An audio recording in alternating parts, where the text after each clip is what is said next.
All right. The Britain Book, Chapter 1. To my stalwart son, always well beloved, I greet you heartily, desiring to hear of your welfare. Be not displeased at my going from Kelshaw or my manner of departure, for I first gave your mother and sister over to good keeping in the hands of the good Mistress Cotter. Verily, such tidings were brought to me by divers persons of the craft on matters of our abiding concern, that I was beholden to come hitherwards. Nor durst I now go hence, for the charge remains lying heavily upon my breast. As for the hemp shill, he lied to us, for he is a knave and a churlish one, and we were fools to be deceived by his wiles and his tongue speaking such wild language. I will entreat with the bailiff, and mayhap he who stands in the Lord's place will abide my supplication. As we planned, you do thereafter, but I pray you beware in what manner you walk, for those among whom we walk are full black-hearted and enwrapped in the ways of wickedness. They desire an end to all things in which we hold fast, but are not as staunch that they will set upon you in a manly way, but will start out upon you like lurking footpads. Beware too what you eat and drink, and trust not even they who speak fair unto you, for the hands of all outsiders are against us. Send me tidings of Long Will and Goodwife Abigail, and the John of Cordwainer, and John of the Wildwood Band, and others who stood in at the tithing ere you departed. It is to my abiding contentment that we have been able to acquit the wanderers in full good measure, for the braziers did their work right stoutly in a cunning manner.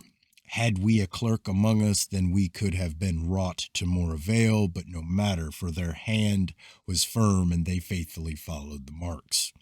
Now, take you the secured budget and go against Loo Law, and leave in there in the cell under the Grimm's barrow where Alan the peddler secured his hoard.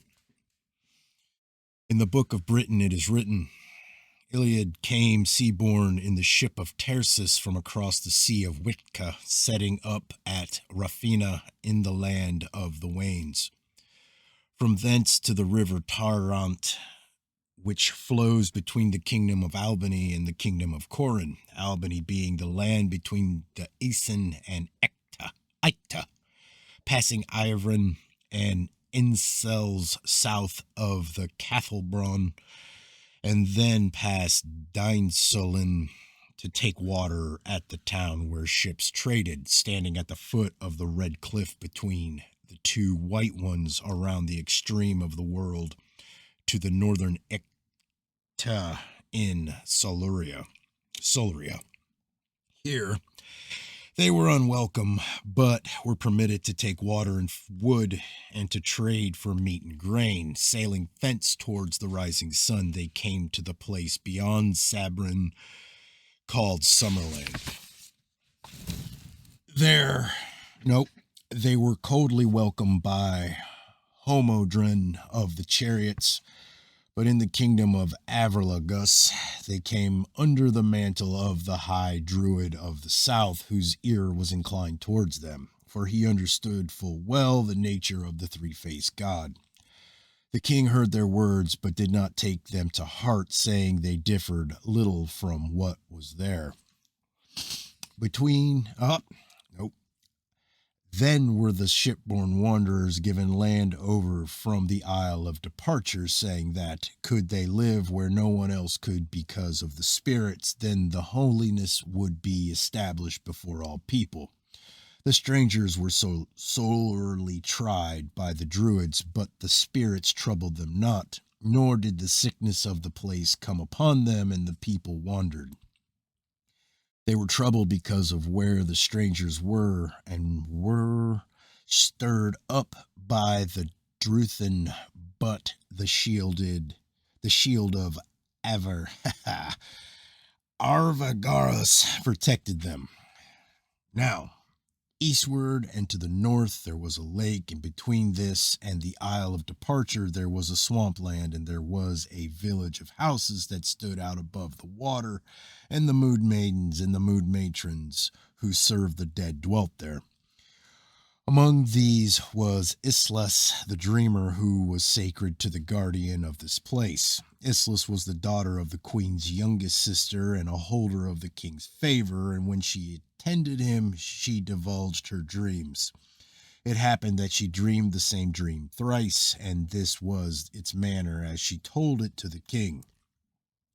Behold, I saw a moon which had three changing faces, and as I watched the changes, the moon itself changed and became a sun, and within this sun was a face of God. As I looked long on this sun, another sun appeared, and such was its brilliance that the first sun appeared inferior in brightness. Then the two became one, and its brilliance filled the sky. In the midst of this I saw the king and many Dirthan and priests of the strangers.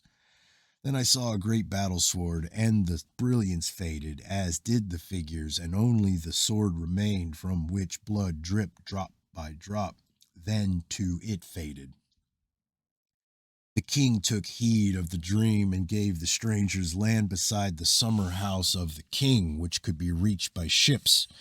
Inland from here, the gifted land extended to the tree now called the Great Oak, which still stands, and thence to the hill south of the residence where Iliad, being wearied, rested against a great stone.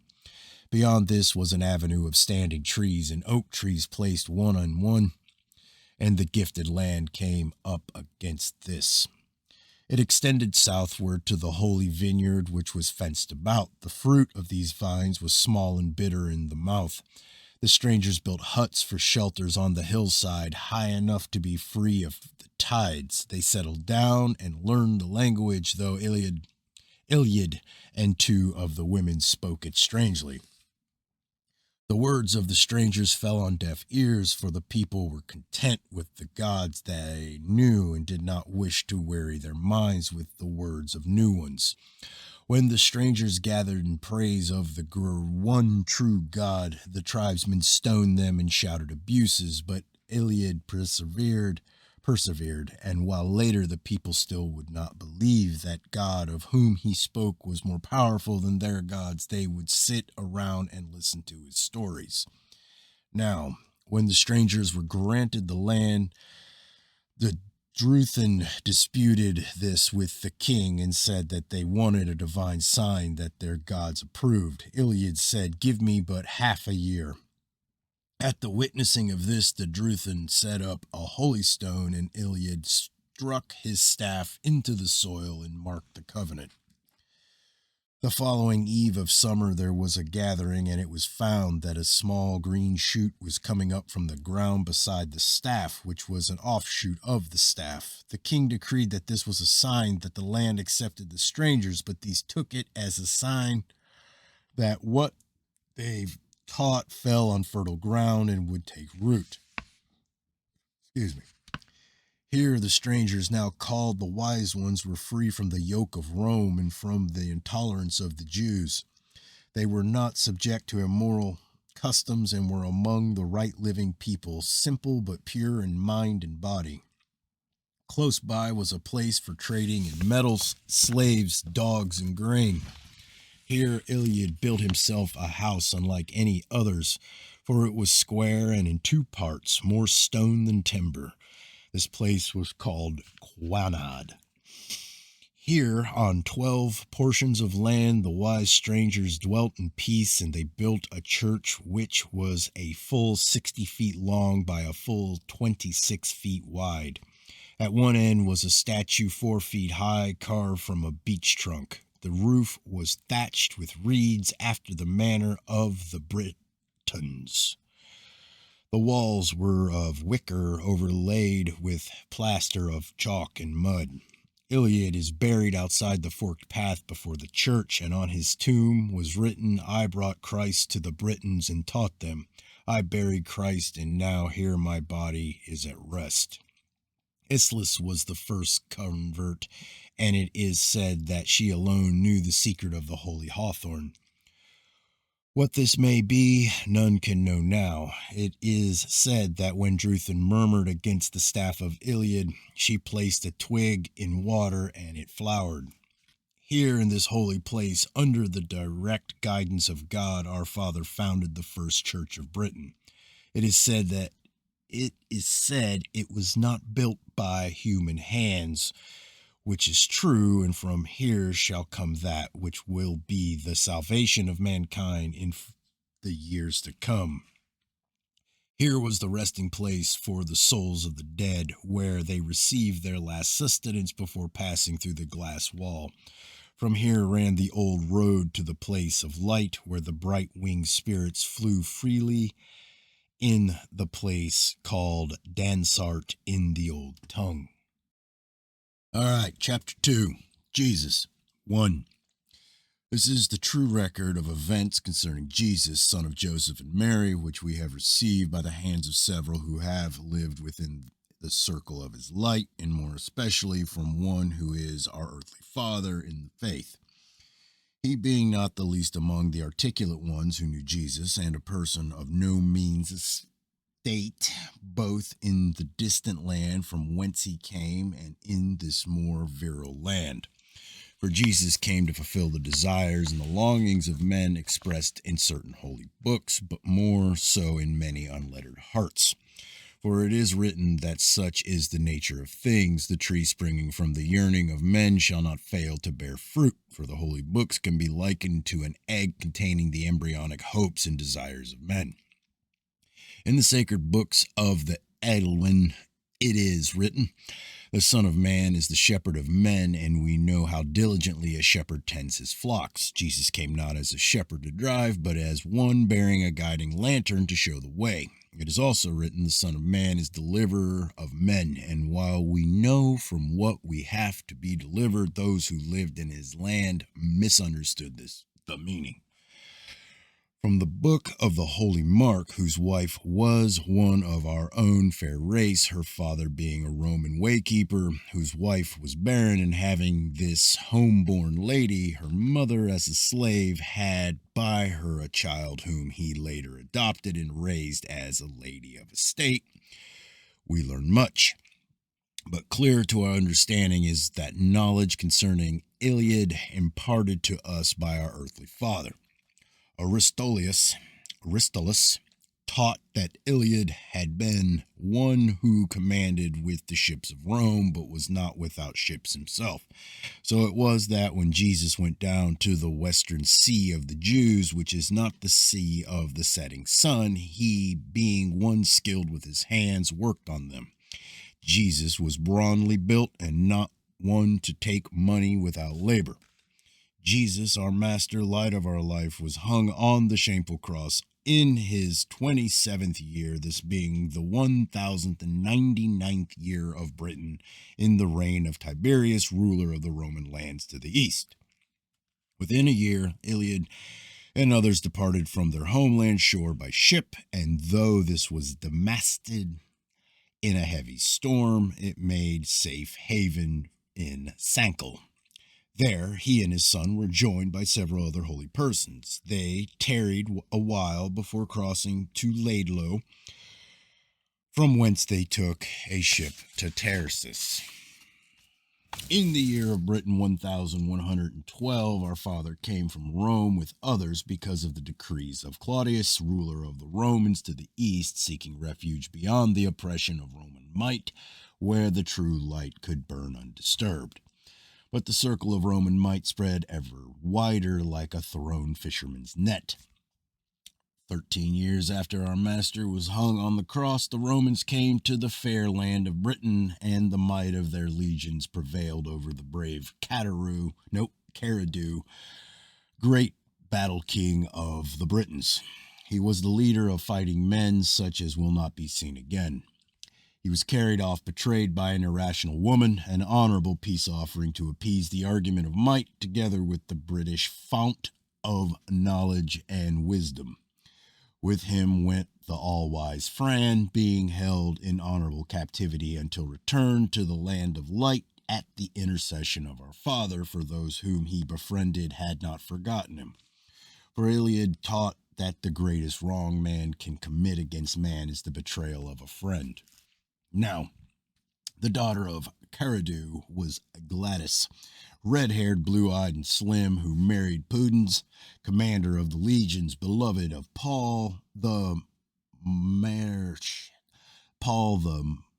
Martyred in God, who died in the 1130 year of Britain.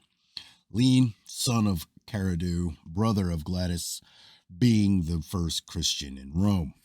In the year of Britain 1127, there was a great outbreak of fighting, and many men sought refuge within the enclosure of Iliad, for the free Britons had risen, having been given an assurance of victory by no less than the battle goddess herself. This one go, okay. Calling on Amarith and Camillus, the Britons followed their battle queen, whose heart was afire because of the rape of her daughters. She stood tall in stature and was serene of face, speaking deep but melodiously. She knew the mastery of letters and spoke 3 tongues. She had fair hair hanging onto her hips when not battle-girded. Her head was circled by a golden war coronet, and her tunic was of green and brown interwoven in the manner of men. She wore a short cloak of purple. Thus she spoke before the battle. I speak to you as a woman whose house has been violated and her daughters dishonored. We have been dealt with unjustly, and I appeal to you not only as a queen, but more so as a woman. Britons who honor their womenfolk cannot regard this lightly. Unlike the squirming Roman Nirotes, I do not rule over servile and docile, unmanly men who are less than men, nor like he who rules over peddlers and hucksters. Nor am I like the cowardly man-woman, Nero, who surrounds himself with perverts and half-men and slaves who satisfy obscene desires. Such is the nature of the vile culture these foreigners have introduced to our fair land. I am not such as these whose minds are fevered with an evil ferment. I rule over true men, little schooled in craftiness and deceit, real men born to fight and withstand adversity. The code they live by is that of manliness, true men indeed who, in the cause of freedom, willingly heed the call to arms and stake their lives on the outcome. They willingly offer themselves as a sacrifice for the future of their womenfolk and children and their lands and property. As the leader of this brave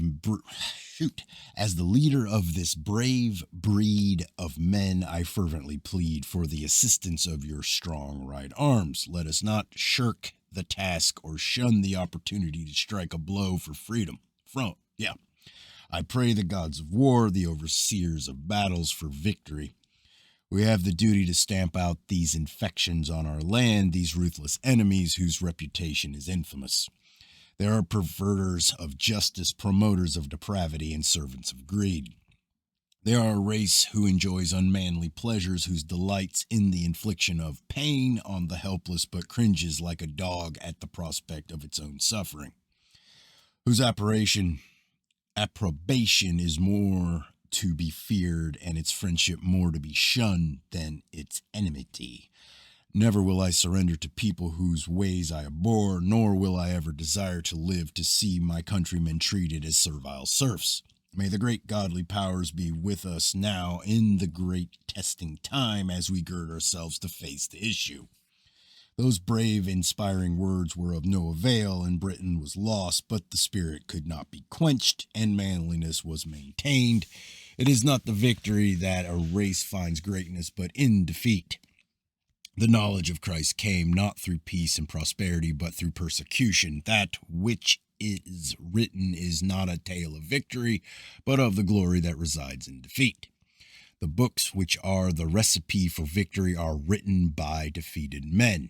I, Elft, write these things, but they are not from my own heart, but come from the hand of others. This is that elf who married Marcella, maid of Iltid, after the death of her husband, who tripped over a stone and fell on a spike and died bent like a bow. All right, chapter 3, Jesus 2.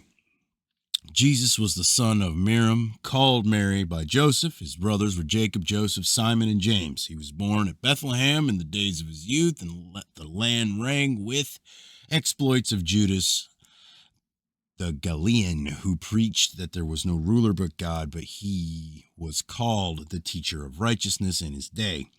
Joseph, Jesus' father, died when Jesus was 16. Mary, his mother, did not like his inwardness, his long silences, and his solitary habits. She rebuked him for being a tardy breadwinner, but this was unjust, for he excelled in his craft. She could not understand her strange son, who was unlike the others, and she wanted a practical man, not a dreamer and a preacher. Jesus had spells of rapture, and his male kinsfolk declared he was out of his mind, so they sought to have him put under restraint. But the womenfolk said he was harmless, and in cases such as this, their words colored the law of the land. Jesus loved his father, who had taught him his trade. He consoled himself with the scriptures, which said, I will become his father, and he shall be my son. Jesus early became a wandering carpenter and then joined the Nazarenes. There was excitement in the land because it was said that the prophecy of Daniel was to be fulfilled in these times. The conditions of the times fulfilled the predictions. Then Jesus went into the wilderness beside the Jordan. He joined the society of saints, which was beside the sea of heavy salt. When he came back to the Jordan, he no longer retired within himself, but was a man of direct and forceful speech. He was decisive and commanding. The people called him the Galilean because he was raised in Galilee, and they sought to name him the man of messianic hope and the suffering just one when Judas the Galilean was dead. Some thought he was the warrior Messiah, but he rebuked them, saying, I am he of whom it is written, he shall judge the poor rightly and reprove those who oppress them. He shall smite the earth with the rod of his mouth and slay the wicked with the words that issue from his mouth. He wrought cures, as did many others in those times. The Levites put out that he did not as they, but by the power of the prince of darkness. But Jesus said that such was blasphemy, as the healing spirit of God was strong within him. Therefore, such an accusation was a sin, but they mocked him. He was a true man, a good organizer, strong, alert, and resourceful. He had determination and courage, though withal he could be gentle and compassionate. He was inflexible in purpose, yet he could bend before the storm and survive where the stubborn man would go down. He stood firmly against the holy men of the Jews, whose seeming holiness was but a cloak, for it was something that flourished only in the public eye. It was woven with self-righteousness, lined with intolerance, and sewn with the threads of sadness. Good men do good deeds out of the sight of others and gain merit from their selfishness, and sacrifices. Gain merit from their good men do deeds out of the sight of others and gain merit from their selfishness and sacrifices.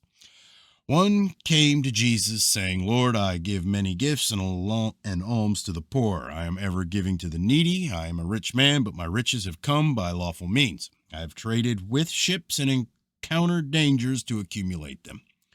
Having gained wealth, I live in moderation, supplying only a moderate needs. I give the rest to the needy poor, and I am ever ready to serve the deserving.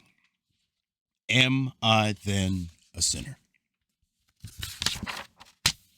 Jesus said, no. By giving with discretion and making such sacrifices, you gain merit, and there is no harm in seeking riches for worthy ends.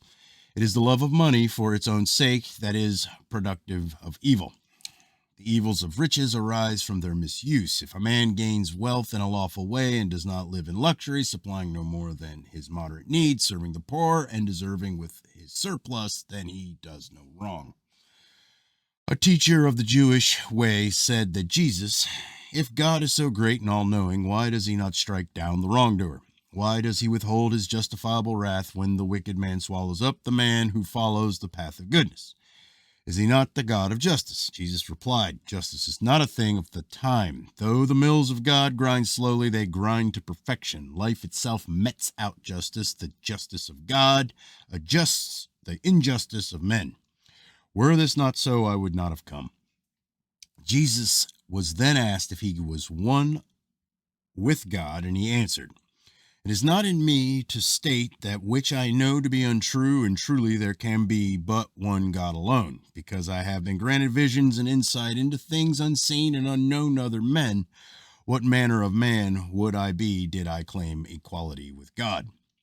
I have spoken only that which I am bidden. I have said, Worship God, who is my Father and your Father. Does this then raise me above other men? I have proclaimed all men my brothers, and if I have said I am even as God, then truly I have raised them up also. Yet this they cannot see, or is it that they fear the burden of their own godhood? Jesus came and was like the slasher which clears away the useless undergrowth in the forest of life. He uprooted and burned that which was unproductive. He planted good trees, but the undergrowth returns. It is a time for the activities of good men. Jesus found pearls by the seashore. He sowed the good seed in the hearts of those who followed him closely. For his sake, many of the rich became poor. He came and separated men out from the errors of the world. He brought men a mirror into which they could look and see their own divinity. He opened a door now open to all, and those who chose to pass through stand on the road to the eternal. He raised up the fallen and healed the afflicted. He woke those who slept and reminded those who had forgotten. He enlightened the righteous and gathered in those who were lost.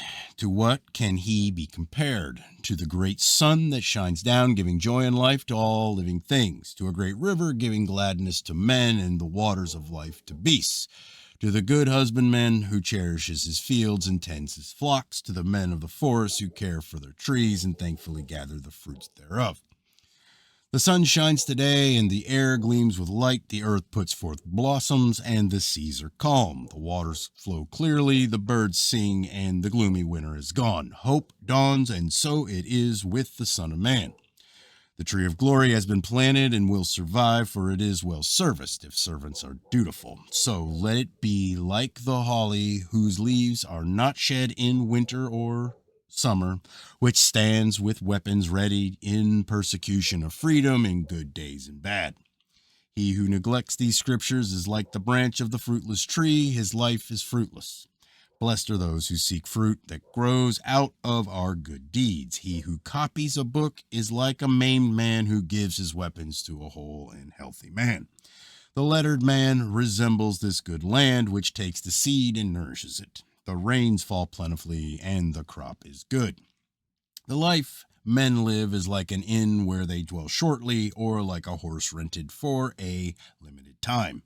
Vessels of metal and earthenware are to them like borrowed utensils. The riches are held in trust. The wise man uses them, and they serve him, but he does not set his heart on these or hug them to his bosom. Who is most praiseworthy for his goodness, the son of a rich man or the son of a poor man? The rich son gives only what he himself has been given, so surely it is the son of the poor man, for he has overcome the temptations of poverty and satisfied the cry of hungry mouths with the earnings of his own labor. It is the poor who help the poor, for the rich help themselves. There are those who fast for the sake of heaven, but Jesus said it were better did they devote themselves to learning the scriptures and to good works for the sake of heaven. Yet, it is useless to merely read the scriptures, for unless they be taken into the heart and lived by, then they are things of little value and use. The value of all sacred writings lie in what people do with them. More important still is what the scriptures do to the people. A man asked Jesus, Lord, what does it mean when it is written that the iniquities of the father shall be visited upon the children? Jesus said, when a man commits a sin for which he does not make full recompense in his lifetime, then the same temptation is placed in the way of the son, for there is a bond of family blood between them. It is not manifest also that the wrongs a man does within his own household become the sins of the sons within their households. Wrongful living is the heritage of generations. A man asked, "Where is God?" Jesus took a piece of bread and gave it to the man, saying, "Take this and hold it." Then he said, "Put out the other hand." He poured a little water on the upturned palm and said, "Now you have felt the power of God, for without his Spirit in the bread and in the water, these would not exist for you. Split a billet of wood, and God will be there. Lift up a stone, and you will find him."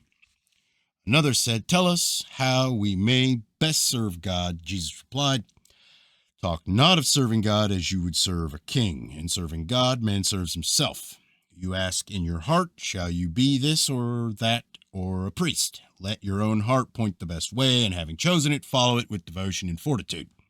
At a wedding feast, Jesus was asked, "Master, why do you come to this place when it is a gathering place of those who seek only their own pleasure and will drink to excess if it is provided?"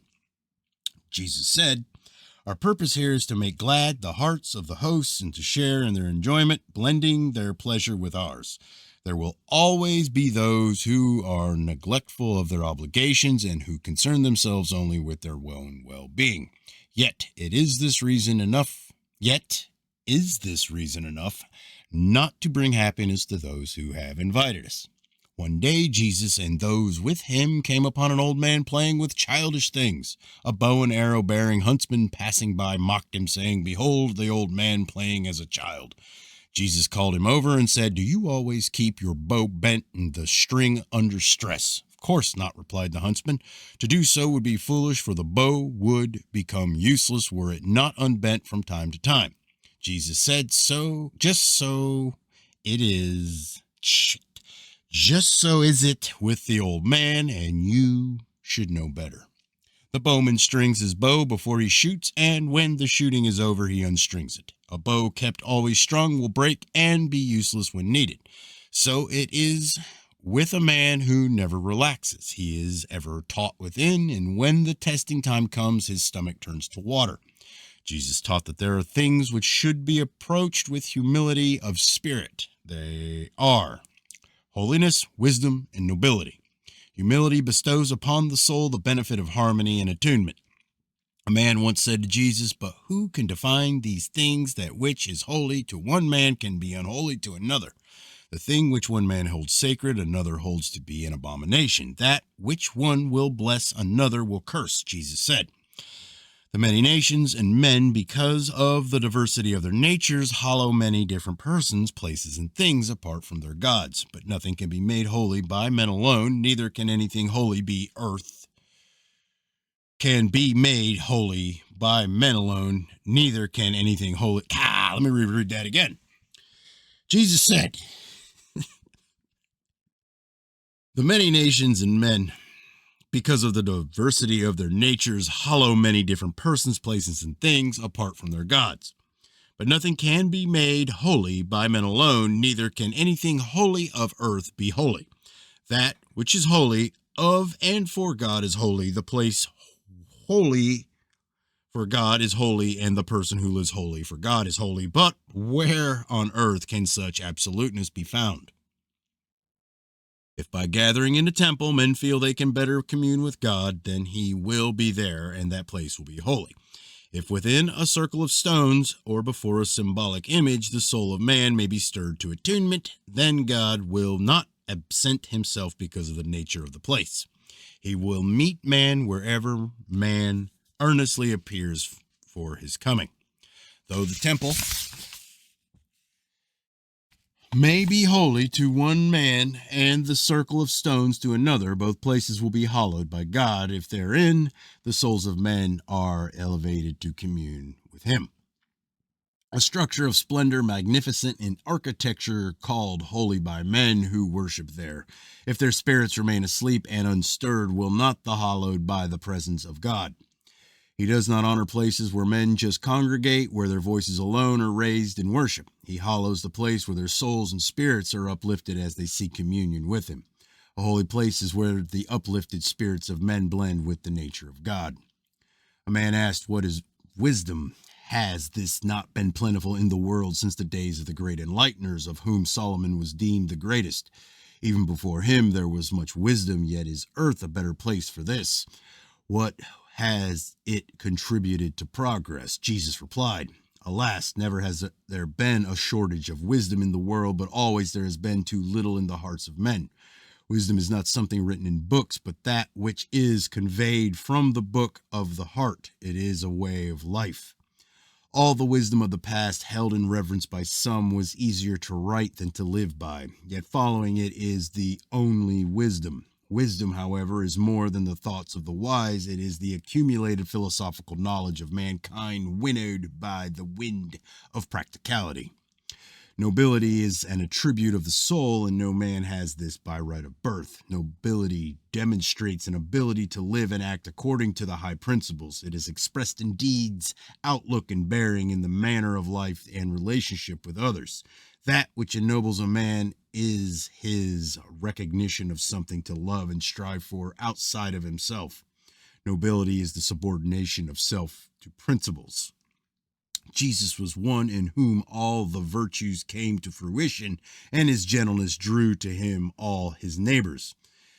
In his presence, even enemies were reconciled, and this presence alone brought tranquility to a restless and sorrowful heart. In the street, even the little children followed him just to touch his hand. His reaction to injustice and insult was a sorrowful compassion. He neither sought to acquire anything beyond his immediate needs nor treasured what he had. Beneath his soft exterior was a rock-like immovable determination, immune to oppression and suffering alike. Despite his gentleness, he could act decisively and swiftly, and when he had cause to strike in the name of justice and right, he never avoided the issue. His mind and wit were like the lightning flash. He was always keen and alert, and his face never lacked the calm beauty of cheerfulness. He was friendly towards all and acted so as not to annoy anyone. Only in the face of great injustice to another or oppression of the weak or in the presence of gross hypocrisy did his wrath boil up and overflow, but never was it other than righteous. Though always compassionate and sympathetic, he was never sad or downcast. He rose above all suffering and pain and ever seemed at peace within himself. Mary said to Jesus, To whom can your disciples be likened? Jesus said, They are like children at play in a field which belongs to a stranger, and when the owner comes, they say, This is our field, therefore convey it to us. Thomas said, If the Spirit brought the body of flesh into being, it is a marvel. Jesus said, It would be a much greater miracle had the body brought the spirit into being, for the lesser cannot create the greater. I marveled how this great wealth of beauty can dwell in such a mean habitation, but to he who has goodness in his heart, goodness shall be given. He who lacks goodness shall be stripped of what he has. Jesus also said, Just as it is impossible for any man to stretch two bows or mount two horses, so is it impossible for a man to serve two masters. The disciple asked, Is circumcision a good thing? Jesus replied, If it were, would not children be born circumcised from the mother's womb? Only circumcision in the spirit confers true benefit. When asked concerning accounting, Jesus asked, Give to Caesar that which is Caesar's, and to God that which is God's. Give me what is justly mine, and keep for yourself only that which is rightly your due. Deal fairly with all men, and shun the morals of the marketplace. Do not become like the Samaritans who, loving a tree, hate its fruits, or loving the fruit, hated the tree. The Pharisee is like a dog sleeping in the manger, from whence the oxen eat. It cannot eat what is in the manger, neither will it let the oxen eat. Jesus said, The kingdom of heaven is like a woman carrying a jar of good wine. Being careless, she puts the jar down heavily and crashes it, and when she resumes her way, the wine spills out behind her on the road, but she blithely continues on her way, unaware of the spillage. When she enters the house, the master takes the wine jar and finds it empty. The disciples asked what this could mean, and Jesus replied, When you possess the good things of the kingdom of heaven, do not let them slip away. For the kingdom of heaven is neither here nor there, and contains all good things. It is in the hearts of men, and exists where God reigns. When the lion lies down with the lamb, and the peace reigns over all, there shall be found the kingdom of heaven. Yet truly, heaven and the kingdom of heaven are not the same. These things were said in the forecourt of the temple. Jesus took the disciples who were with him into the court of the Hebrews, which was an inner place, and a warden, a priest named Levi, stopped them, saying to Jesus, "Are you an ignorant man? Do you not know it is forbidden to walk here in the presence of holy things without first purifying yourselves? See, those who follow you have not even washed their feet. They enter here defiled by the world." And Jesus stopped and said to Levi, "Concern yourself with your own state rather than with ours." The priest replied, "I am clean, having bathed in David's pool, going down by one set of steps and coming up by another. Only having done this and donned clean clothes have I come here." Jesus said, "Lord, have mercy on the blind. You have washed in standing water, which may have been befouled by dogs, and scrubbed your outer skin as harlots, singing girls, and vain men do, who are full of vileness inside. But my disciples and I have little need for outer forms of ritual cleanliness, being clean within, for we have washed in the living waters of the Spirit." Having departed from the temple, Jesus said, "Do not the guests assemble in the antechamber before entering the feast hall? There the hands and feet are washed, the head anointed, and small food to whet the appetite are eaten. Even so is the earth the antechamber of the kingdom of heaven. Live your lives in the world as men who journey through a strange land, marveling at its wonders, tasting its pleasures, but ever on guard against dangers, for undue love of the world is a doorway to evil. There are those who derive pleasure in being what they are not, but as their hair turns gray, they suffer sorrow and frustration. Be ever true to yourselves and to your natures."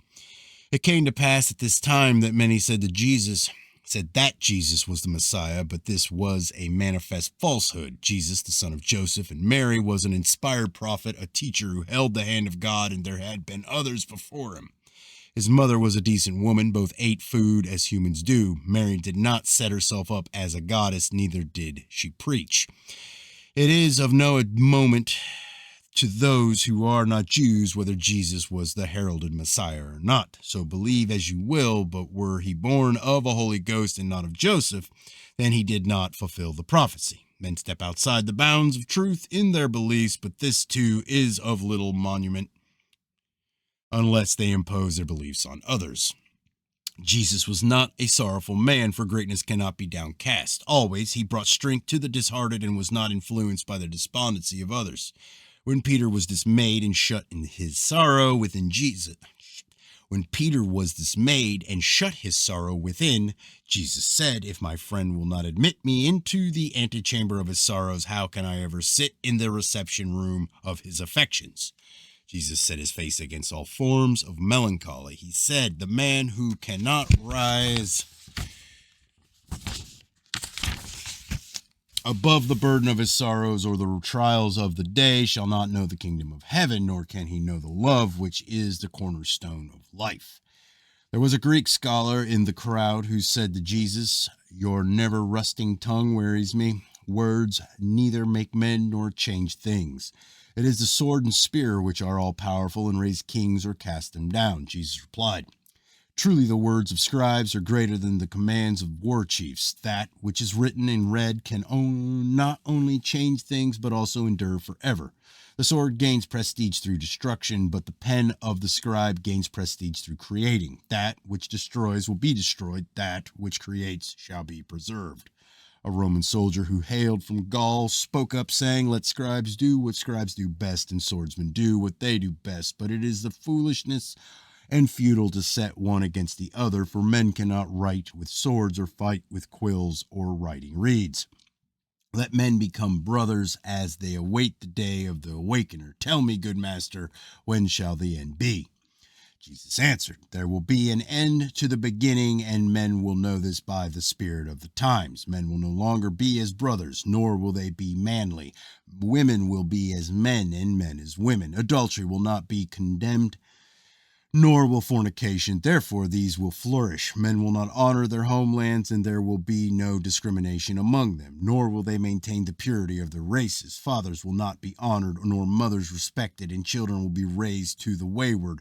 Perversions will be encouraged, and criminals will mock the law. There will be incest and rape, and it will be unsafe to walk abroad. Floods, famines, droughts, and earthquakes will cause death and destruction. Strange sicknesses will smite the people, and there will be a denial of God. babes will be slain in the womb. Men will lust after the wives of other men, and marriage shall lose its meaning. Women will go to the marriage table unchaste and with a deceit in their hearts. Their husbands, creatures of pity, will hear the mocking voices of laughing men. Priests will defile their altars with the impurity, and the rulers will be held in little repute. It is not God who marks the end days, but men who lives as those setting a pitfall for himself. Jesus saw a man ill-treating a horse, and he rebuked him for his cruelty to a dumb animal. The man became angry and said, "This is my beast." Jesus said, "You are wrong. It is God's creature, and I, as his servant, am here to protect it. For no man can wholly own any living creature except it be in the name of the great God of life." This has been copied and edited as found. It appears to have been preceded by a document entitled The Sayings of Jesus. For some reason, it has been cut up into pieces, each containing just a few paragraphs.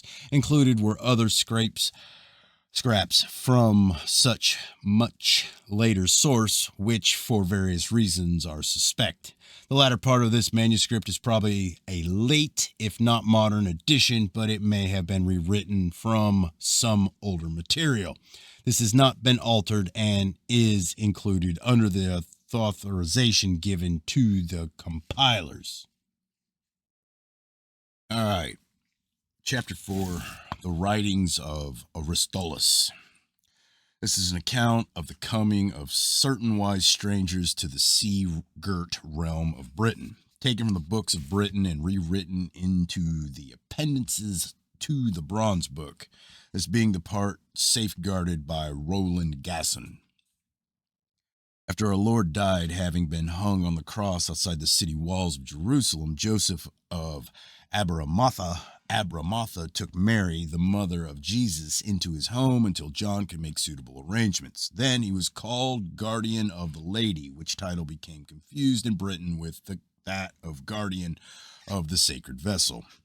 Aristolus wrote these things in the sacred island, and this is his prayer. In silence, hands lifted up, heart humbled, and mind stilled, your servant presumes to come into your presence. Great understanding one, grant me the abounding joy of union with your spirit. Grant that all my deeds be in harmony with the great law, and that I learn to acquire wisdom so I may illuminate the hearts of men. Let me embrace your spirit in full knowledge of my twofold nature. Guide my feet towards the great law by which all seekers find the light. As long as my body and spirit remain together, so long will I preach to men, seeking always to strengthen a response in their hearts. Bless me with sweetness of speech and harmony of voice. Help me keep from the grip of greed and from the loud-mouthed futilities and frivolities of illiterate men. Spare me the sad companionship of the sanctimonious ones. God of my heart, son of my life, keeper of my circle of content, fill this place with the divine emanations from your being. Attune with the circle of truth and the circle of light. Make me receptive to the lessons and inspirations of life.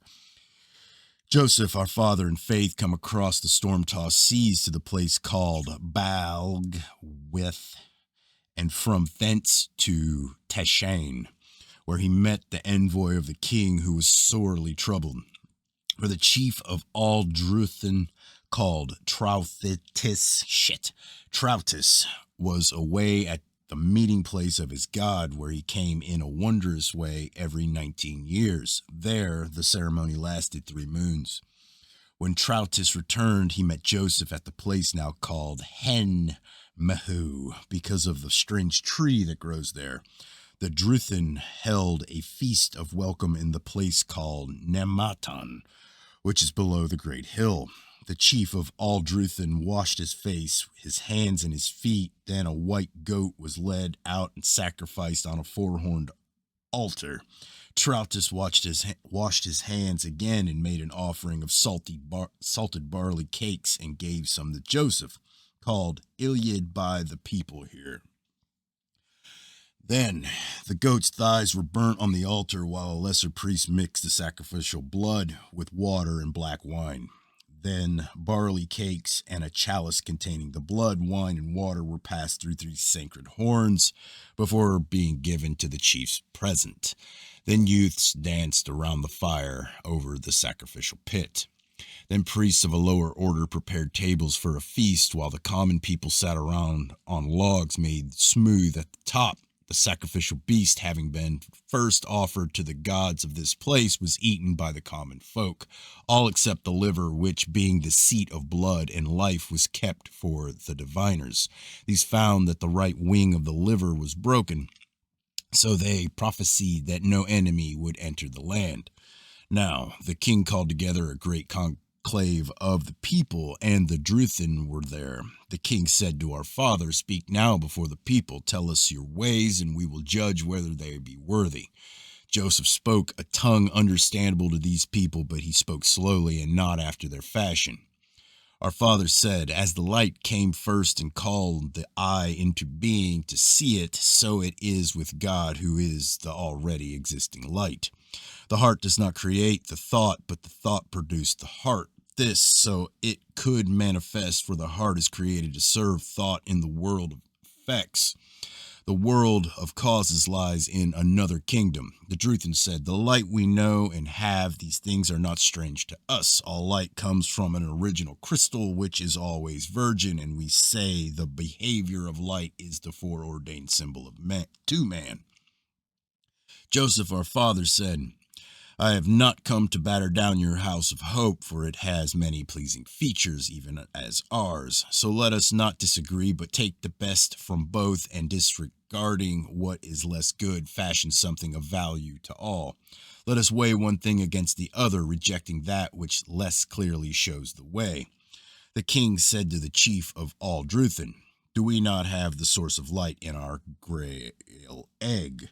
The Druthin replied, "The sun shines not, and the Usirs, servants of light, will not come without the presence of the greater gleamer, which provides their sustenance. There can be no incarnation of light on earth unless there be behind it a greater light." All right. Joseph said, "When I was shipbound, I had a vision of God. The eyes of my spirit were opened, and I saw him in all his glory. Then I understood that there was no difference between the nature of his spirit and the spirits of men, only his was an infinitely greater purity. This I knew for sure. God and man are of the one essence. I knew we are all rays of the one light, sparks from the one flame. Yet the flame is not the fire, for what flame can call itself into being?" Joseph said, "If fire can be contained in wood to leap forth when two pieces are heated through rubbing together, yet remain hidden within the wood, then surely it can be so with the soul within man." The chief of all Druthin said, "Often have I thought of this. All men are alike in nature, and all aspire to the same goal. All seek to make the same journey's end. Only the route differs. Therefore, let us not argue whether men should follow your road or mine, but find between us a path better than either."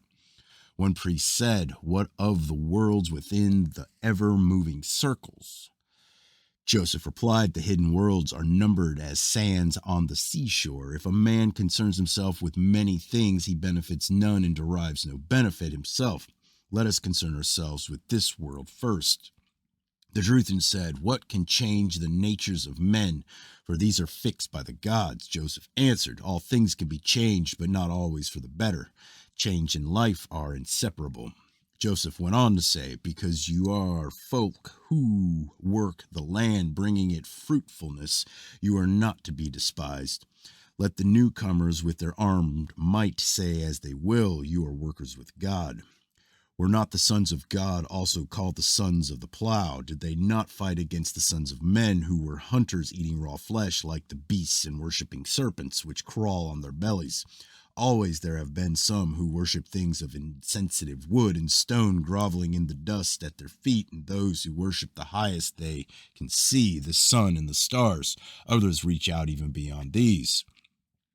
One of the Druthin asked, "What know you of the eye of God in men?" Joseph replied, What is written in the heart is the eye of God in men. This sees everything. Knowing right from wrong, it puts things in instant perspective. Men in whom this eye is closed are little better than the beasts of the field and forest. I come as one who opens the eye of such as these.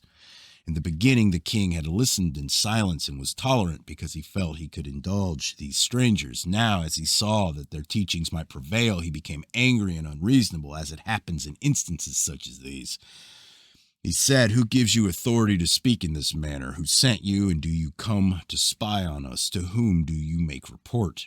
Joseph said, "Know this, great king, I am a servant of the great God of light. I am sent in order to build a church here where it will serve your people well.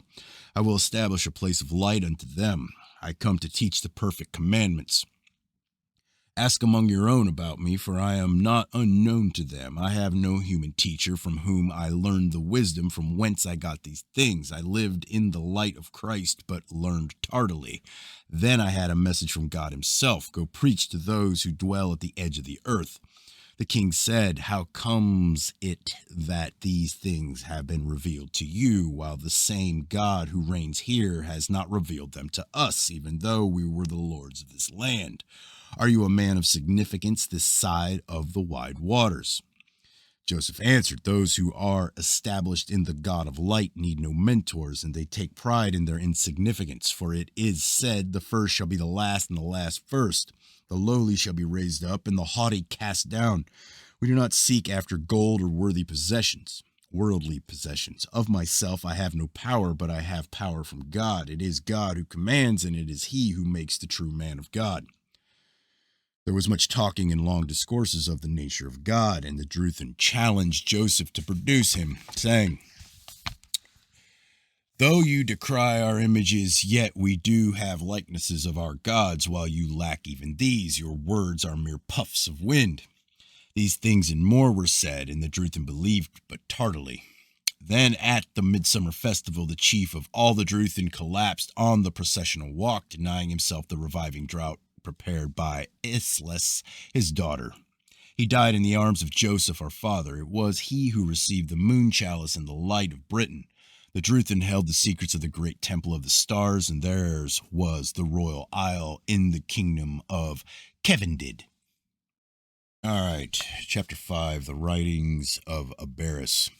I write in terrible times. My people have been driven to black despair, and the most cruel of foes have taken our fair land. The wisdom which flows through my pen, tutored by Isbathaden the younger, is a set into writing by our father Aristolus, and by the great ones who gave us the annals Romanorum, which we hold in part, clinging like the thunder vine to what is left.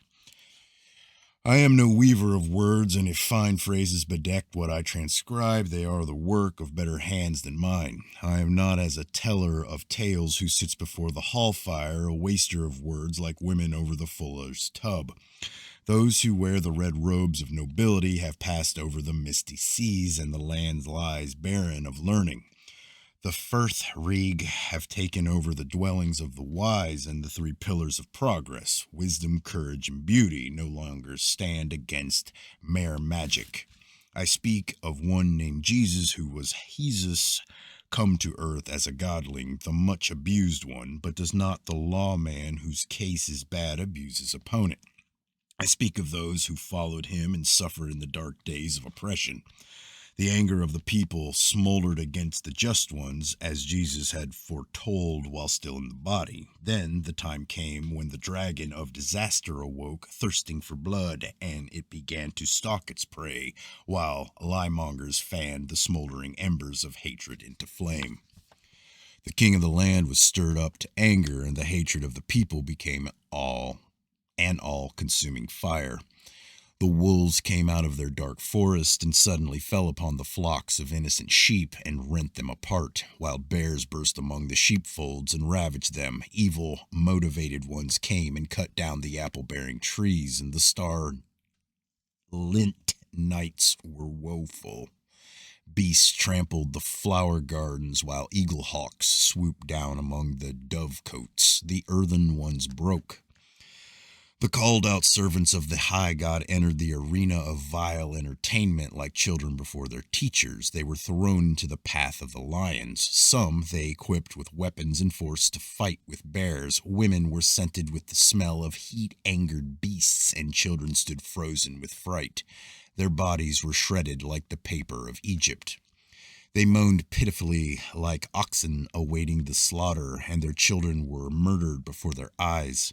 They were raised up by thongs on the wrists, their feet pressing on thorns or on heated plates or over small fires. Many were thrown into prisons to die of hunger, thirst, and cold. In the days when the Druthan looked darkly on the enlightened ones, the hammer of God said to the king, "Is it in the nature of people placed such as we to fear those who wield the weapons? But we have one who is more to be feared than you, and he is one to whom I look up. I stand in awe of the Great One who is strong enough to overlook your present power, but who will surely call you to account in the life to come." The king said, "Where is your temple?" The reply was, "A true servant of God has no need of a temple built of wood and stone." It was to tell of such things that the Anointed One came, to awaken sleeping men drunk with the heavy draughts of sensuality and lewdness. He came to open the eyes of men to their carnal degradation, which corrupts their spiritual natures. He came to open their eyes to the divine destiny and to show them the hidden sparks of divinity captive and suffering in the carnal natures of apathetic men. There are those who prefer the dregs of darkness to the living power of light, which flows from Jesus, son of dewy, sap of the trees, sweetness of the fruits, and perfume of the flowers, bread of heaven and shepherd of souls. He is the river of sweet waters arising at the spring of truth. I am an unworthy one in the telling of these tales. Great inspirer, give me a ray of inspiration to raise my voice, as it were, from the mystic cauldron, sister vessel, to the ice-clear chalice. I will lay the dowry of the mystic maid at the feet of the discriminating ones. The smoothness of my lay flows from the bubbling brew from out of the great cauldron. I am one of God's inspired and not numbered among mere poets yapping at the heels of the high-browed bards. I am not one aspiring to the noble chair, whose words must be proved by privilege and truth. Where are the grave, high-browed druids of the past and the wonder-making bards? Those who thrive today cannot rise to the sky heights of song, even though their melody-making wings ache with fluttering. They are like the food pot placidly bubbling over the red-graying coals. O comforter of the comely tribes, welcome me into the lush dominions of field and forest. O champion of the thrusting sharp spear, hear my petition thrown out into the three-circled expanses of power. Let us feast at the overflowing cauldrons of peace, and let us, your people, sleep in the downy, heather-scented beds of tranquility. Protect the holy sanctuary of the blue-gowned bards, where valor is honored and chastity cherished. The raging assailants, protectors of slothful ways, laborers of concealed mysteries, surround us. We call on the guardian bulwark of celestial power to become the smasher of shields. How straitly comfortable a scribe am I, who reconciles the mystic daughter with the lowly mother, who places the crystal-clear chalice beside the blood-filled golden cup, who combines the divine circle with the eternal cross, and the sorrowful son with the triumphant fighting father. In the beginning, only the Absolute existed in the firmament, called Nevri by the Britons and Cugant by the Welsh of the West. The spirit of life spread outwards from the hub to the Gwynfydon, the region of light in the circle of spirituality. This opened out to Anton, which is the circle of germinal existence, at the inner edge of which was the circle of corporeality. This spread out to Abred, which is the material plane in the circle of trial, testing, and tribulation. It is a place of experiment and experience for gaining knowledge, wisdom, and spirituality. Below this is Anun, the sea of souls. Here is the lake of unspecialized soul stuff, which is forged and fashioned in Abred and perfected in Gwynfydon. In Abred was the garden of Karahamish, through which flowed the river Nara. Here dwelt Kali and Kithwin. Here were born Derwidon, the first of the Druthan, Gwynedadon, who composed the first song, and Tydan, who was the first bard. It is said that there were two classes of druids, the Dryaunts, who were masters of medicine and divination, and the Druthan, who were superior and gifted with twine sight and magic. The first had their seat at Aubrey, while the Druthan had their seat in Innisalvation. Nope, Innisalvalon, the island of indestructible apples. The Druids believed in the one supreme being, but also held that there was a body of lesser being. They believed in the fairyland of nature spirits, which manifested the mortals. All happenings were motivated by the interplay of unseen rays from the source. Therefore, the running of a hare, flight of birds, fall of leaves, patterns in sand, the sound of waters were meaningful. Their 7 deadly sins were hypocrisy, theft, cowardice, fornication, gluttony, indolence, and extortion. Above all precepts were the 3 manly qualities, honor, courage, and manliness, and the 3 womanly qualities of decency, decorum, and chastity. There were female temple attendants, but no female druids. The druids who taught were called Nemids. There were wraiths who knew the secrets of nature, and these would not eat birds. Once every 3 years there was a fire walking. Under the great night reflector, only 4 animals appear as ghosts: the dog, cat, horse, and hare. The ghosts of these could be forewarners of the crack of doom. Will-o-wisps haunt the marshlands, but few are enlivened by Ennis. Nick the nights haunt the stony places and fells. Joseph Idlewin and his brave band came to flowering Britain 3 years after the death of Jesus. He converted Gladys, sister of Caradu, who married a Roman, and her sister Aegra, who was the wife of Salog, lord of Carlslog. After landing, he and his band passed through an avenue of oaks and standing stones. They first built huts over against the holy vineyard where the fruits were bitter. After all the saints had gone to their rest, the first church and its surroundings became a wild place of refuge for wild creatures. Then, as the land remained holy, saints came from Gaul who restored it, and one was Fergus the Briton, who had served as this place as a youth.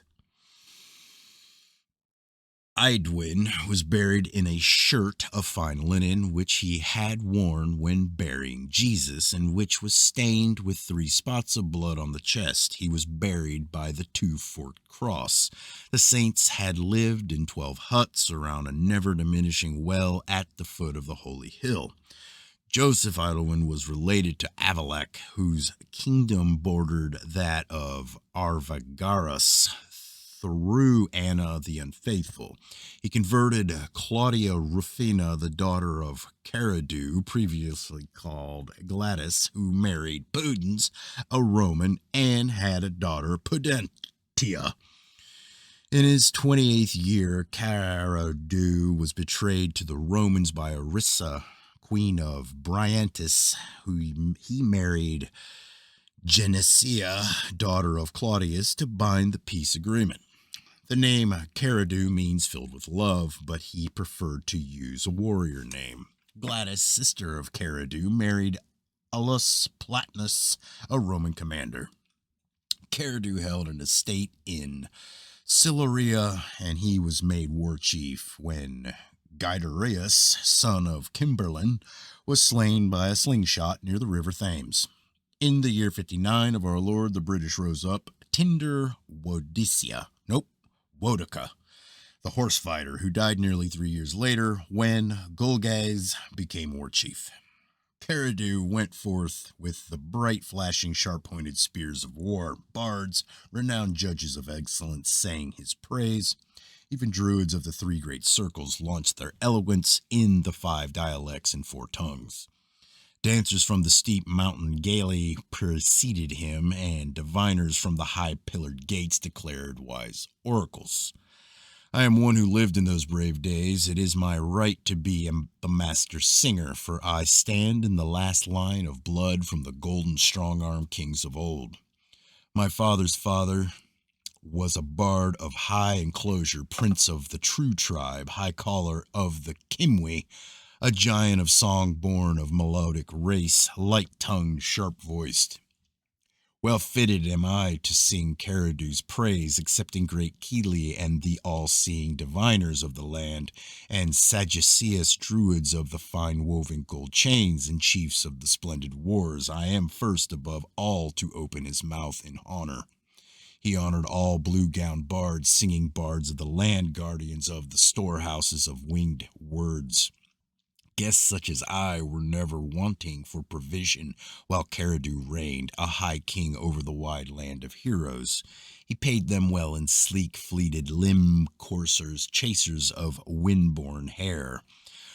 The valorous druids, feared by foes, the flowing-robed judges of disputes, said, "Let songs be composed with melodious refrains to praise the savage subduing heroes." The power of the bard is in the uplifted shield, shaking before the tumult, high riding on the battle leader's shoulder. It is in the quivering hair crouching in the bracken-buried hollow. It is in the soft sighing promises of a fair-skinned maiden. In the finely shaped form of the terrible spear blade, in the bright-bladed sword clashing in the heat of the conflict, in the homely, comforting abode of the family. I have sung my last day, the wonder days have gone, and strangers walk the land. The high-hearted bards have gone to their rewards, and the diviners' mouths have been sealed. Now it is the fashion to hear the babbled words of Bragadan, of Walzogo, which stand before the resounding halls, by the stream of sorrow at the very gates of hell. The purifying Kolgarth fires remain as transmuters to heaven. Happy is the flame-born one. Our father of old believed that fire was a form of creature which had to be fed with fuel, given share of the food, and in stressful times the sacrifice of a human. They who read the flames and embers are no longer with us, for they have been supplanted by the omen readers. As dogs can see happenings in the world of spirits, then whatever they do is important, and a wise man watches them and takes heed. For if a dog sleeps before the fire, all is well. Be at peace. If he sleeps on a bed, then beware. To sleep in a corner means strife, and to howl means a death. The crouch and whimper indicates the presence of a spirit. Happy are the bright spirits in Elendon, the glorious sky isle, where they await their call to return. All here have the Calite around their heads. Come night, and they visit earth in their dreams. If there be confusion in dreaming, then there is confusion in the daily round of life. Dream without confusion and see clearly, and you know you live well. Seek not to dream through the spotted elfin cap, though it give enormous strength, visions, and the gift of prophecy. Do not dream with the dung child, as did the seers of olden times. Do not look through the window of the egg vessel. These things are forbidden to you. Nor may you consult the tree-bound maiden who, in truth, is the viper-blown Glened. That which was done on the high night of summer shall be done no more. Gems from the serpent must not be sought, nor may you follow the swainship, though that which it bears within itself may be yours. Even so, it is unwise to bring the majestic sun down to incarnate in a stone. Know the secret of the sonship, and all wisdom will be rewarded. Seek it at Karelin. Those worthy ones who could drink from the glory gladden are no longer a voice for the land, but there is a new chalice at the well. The phoenix sleeps in the holy hole of Caparel.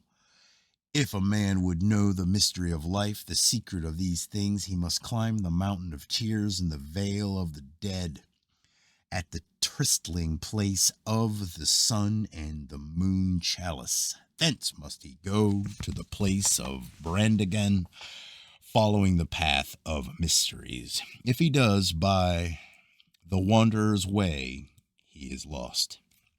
The secret of Doivia is known to the knights of Caradwin, who sit within the sacred circle. They fight the never-ending war with the powers of darkness. It is victory in the conflict of the soul which entitles the warrior to drink the cup of immortality. The knights of Caradwin seek in a never-ending quest the wisdom of the way by which knights and their ladies live is let men follow the natures and ways of men, and women follow the natures and ways of women, and let each serve the other rightly. The heart of Britain is the moon chalice, which was brought here by the hands of chief of the Cassini. He came shipborne to Ravenna, which is by the Mount of Lud against Ardmole, passing Innsbruck. He came to Athene, where he hid the treasure of Trebetho. It was not captured, as men say, nor could it decay. In the fullness of time, it came to Caradwin. There it was kept secure with the Grail Stone and the ever-virgin vessel which was brought down the rays of the sun. Thus it was that these treasures of Egypt became to Britain. This was the secret of Britain.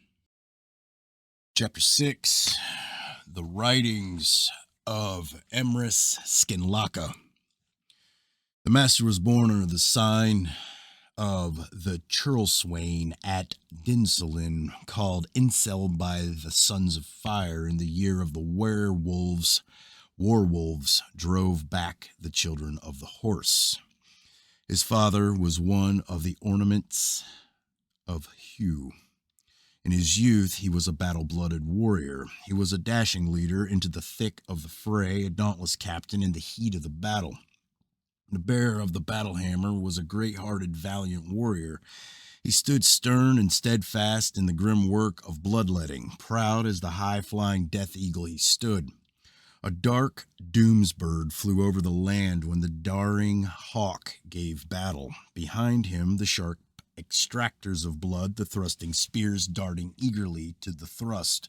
Like ripples across a pond, further and further spread the dying groans of doom-gathered men. The spear horde stood firm to protect the Vale of Tadwick. It was a testing time of manhood. Knightly men will read these words with a swelling heart. They will feel for the heroic brides of bloody spears, for the shattered shields and splintered hafts. The valiant captain of men sounds the red horn and sweeps over the fearsome foe like foaming seas. They were consumed by his bright burning breath, like the fierce bush flame raging through the brown bracken. The horse vaulting warriors rode in for the final assault. The patron of the blue-bound bard swept the foe before him, raising the red shield, holding high the sharp slashing sword, and jeweled with the ruby-red blood of warriors. It was a proud day for the ruler of the battle, the leader of strong, mail-clad spearmen, the scion of an illustrious race. Only real men know the exultation of victory. They cheered the battle chief irresistible in the war rush. His spears dismayed the bloodthirsting, frightening foreigners. He wielded the dreadful blade of battle, which tested the manliness of men. Those were brave days. Now only mean-minded, faint-hearted buffoons lampoon the heroes of renown. Where are the manly men? Where the chaste ladies? We were blameless for the outflowing tide of blood and entitled to the peace of the plow. The reward of the warrior is the tranquility of old age, the pillar of battle whose hands once wielded the hard, down-slashing swords. The dragon chief is due the peace of aged infirmity. If he is found among the gentlewomen, is it of any account, for he has established his manhood before men. Thus spoke the master in the court of the king. I am a man who has never shirked his duty. I have stood fast in the fray. I have struck many a mighty blow. Am I any less qualified to speak on things of the spirit because I was what I was. I have stood at the gateway of the grave, and I have slept the sleep of inspiration. As my arm weakens, my spirit strengthens. I am no longer a man of war, but a man of peace. But I let no man say before me that I am a shirker at the manly test. I am no lesser a man now. Hear my words, and let your heart judge. If a man followed a sunbeam to its source, he would find the sun, and likewise, if he followed his mind, he would find the divine source from whence it came. From the high God flows the inspiring spark in men, which kindles the flame of wisdom, truth, and goodness. Likewise does the mind project its thoughts and plans, which are given form when expressed in words. When a man's thoughts come from a spiritual mind, they reflect the nature of the spirit above all spirits. When they are stimulated by desires, feelings, and urges, they reflect only the influence of matter on mind. Individual man is not a separate being cut off from all others, living isolated in his own enclosure. All things are in unity, and the thoughts and feelings of others, living or dead, pass through men like water through the gills of fish. No man is cut off from the free flow of life, which purposes to bring forth new forms of life, absorbing the old and outworn and replacing it with the new. Have faith, for this is the child of study and diligence. If, however, adopted by credulity or apathy, it becomes a useless thing. Faith is not an excuse, but an expression of hope. If made the refuge of the gullible, it is a thing of little moment. Faith is the spear of the wise and the crutch of the foolish. The king said to the master, "Why do you, who are of warrior estate, entertain uncouth and ignorant men? Some say you even prefer their company to that of the wise and highborn." The master replied, "Sire, I will tell you how a teacher greater than I dealt with such a question. In a land across the waters, a wealthy man gave a feast to which this great teacher was invited. As was the custom there, outside the feasting place was gathered a motley crowd of hanger-ons, drunkards, thieves, deceivers, and harlots. Now, when the prime feast was over, the teacher went and sat among the outsiders and talked to them in a manner to their understanding concerning uplifting things. Those within the disciples of this man were aggrieved because of this, and sent out 2 men who said to the great teacher, "Tolerant master, is this a wise thing you do? The word of such doings will spread quickly, and when they hear of the company you keep, prudent men will shun you." The great man replied, "A worthy man never fails to do his duty wherever he may be, and what I am entails a duty to minister to such as these. As to my reputation, have I not taught that reputation is subservient to service? These, being God's children, are our brothers, yet their lives contain more problems unknown to you. Because you have no knowledge of the nature of their burden, you, considering yourselves wise, cannot disclaim understanding and sympathy. These sinners are openly guilty, but such honesty is capable of transmutation into shame, and shame into remorse. Those within are clever enough to cover up their guilt, and their duplicity and dishonesty cannot lead to shame and remorse, for they believe only that they are more clever than those here. Suppose those within who despise these sinners were to stand forth stripped of this hypocritical overlay covering their sins. What do you think you would see? I tell you, the inner aspect of many of those within is more hideous than that of many here without. For those within have much, and therefore should be above temptation. Yet I tell you that the man with most is often the most avaricious. The distortions of sin are not caused only by deeds done, but also by the suppressed wish and desire. I say to those who sit at the flesh pots, you covet the wealth of others. You envy the house of your wife, of your neighbor. Lewd thoughts burn in your minds when you gaze at the figures of women, so that your bodies lust after them. You practice deceit every day, wishing for wealth, position, and fame. The man who covets in his heart suffers as a thief, and she who lusts in her heart is a harlot. Those within heard these words, but held their peace and were silent. The master said to those who were beside them, their own hearts accuse them, for their hearts of the pure do not make such accusations. The impure cover the evil, polluting their hearts with hypocritical displays of righteousness. They hide their true thoughts by displaying loathsome for things their hearts long to do. They revile others for their sins, but this is hypocrisy. They hug their worldly reputations won by deceit, but were the mask to be torn aside, they would be seen as wallowers in the mire of secret sinful thoughts and hidden vices. One day the master went to the encampment of the idol worshippers and said to one there, "Why do you worship images of wood and stone?" The idol worshipper replied, "So that it will provide me with food and shelter and keep me from harm." The master said, "How can it do this when it cannot even move itself?" Said the idol worshiper, "Whom do you serve?" The master answered, "I serve the great God above all gods, who can feed his worshippers everywhere." Said the other, "See now, your own actions contradict your words, for if your God is everywhere, why have you left your home beyond the great forest to wander here?" The master replied, "I am not here to serve God alone, but also to serve you. I bring wholesome fare as a gift of comradeship." Wayfaring with some way tamers, the master looked into a pool with all its life and said, "What an imagination God has!"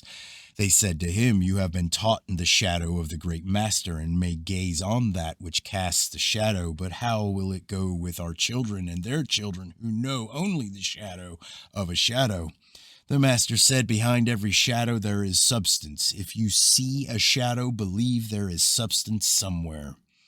There was a dyer with them, and he used the unripe berries of the buckthorn, which were for dyeing, as a purge. Dyer's greenweed gives a yellow dye, and wood mixed with this and lime gives a good green. The way tamers had a night light, which they made by heating a few oyster shells in the fire until they became white. Then they heated them in a container with double their weight in brimstone for 3 hours until they became red. This made a light in the night. Many times the master spoke wise words, and his followers wrote them down, for he knew the ways of words.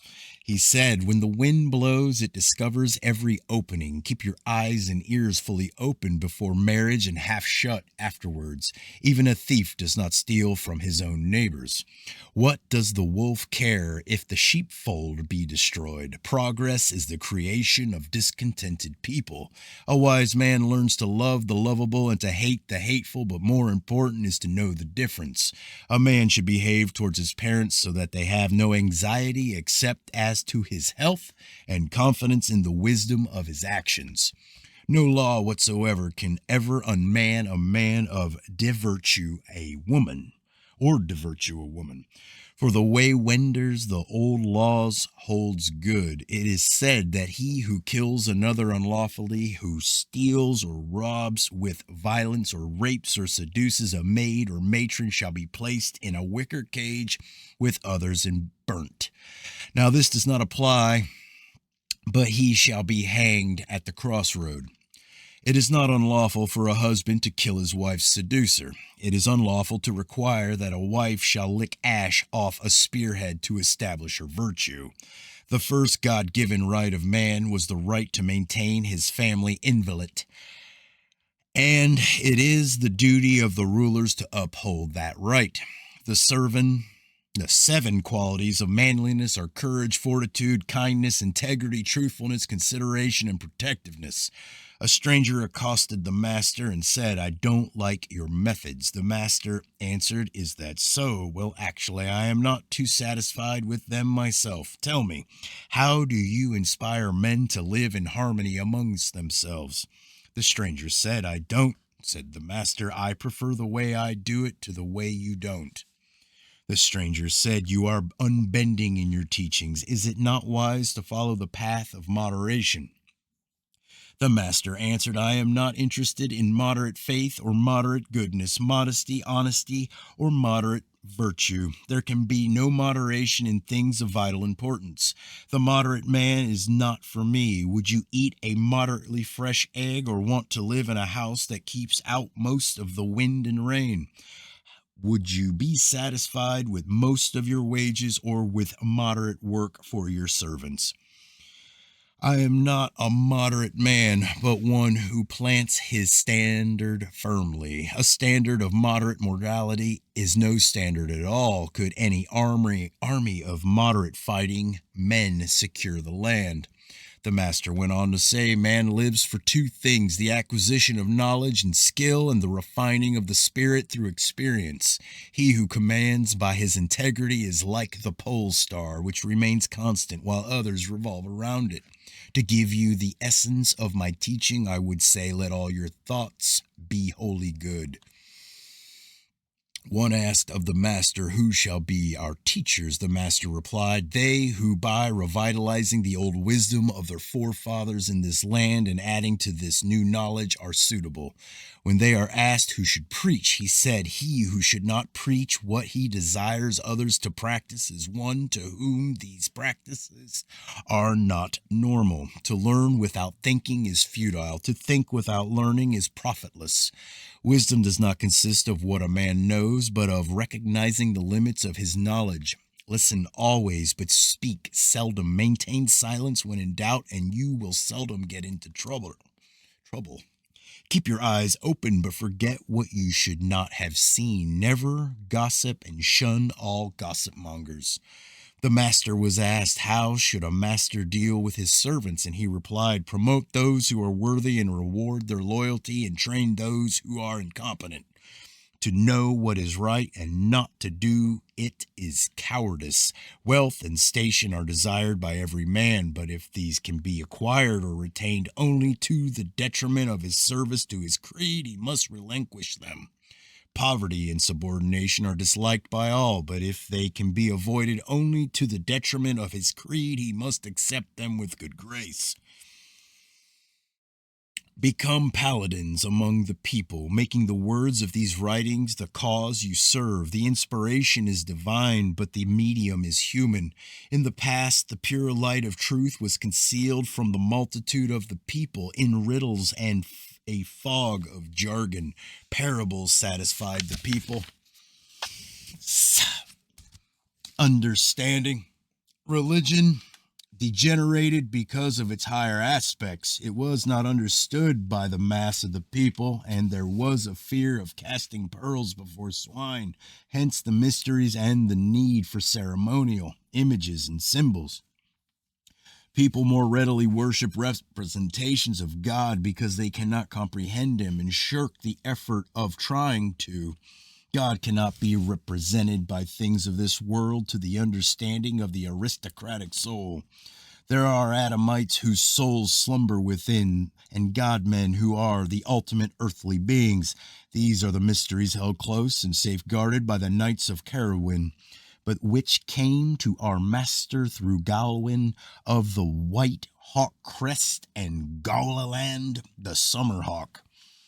Also through Paladare of the Spears and Lancelot, he who carried the mystic spear of Lot. They who are ready will read these things with understanding. Words are mysterious things within which can be hidden profound things, but enlightenment does not come easily or from mere reading of what is written. Greatness declined during the great peace, when knights were lax and pleasure-seeking. Men forgot their past unity, and there were quarrels and rebellion. Peace is a fatal sickness to the sons of Britannia. It was said to their battle chief that he lost every lesser battle and won every big one.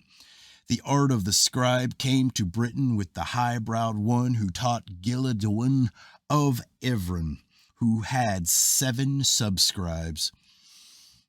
He said to the king, this stranger art will make the Britons wiser and will improve their memories, for it is the very essence of memory which has been brought to this island. The king said, "Most wonderful, but while you may be prepared to bestow this, have you the ability to judge the worth of this art? Should not this be with another? The potter lacks the ability to judge the worth of his own pots, or the knight his own horse.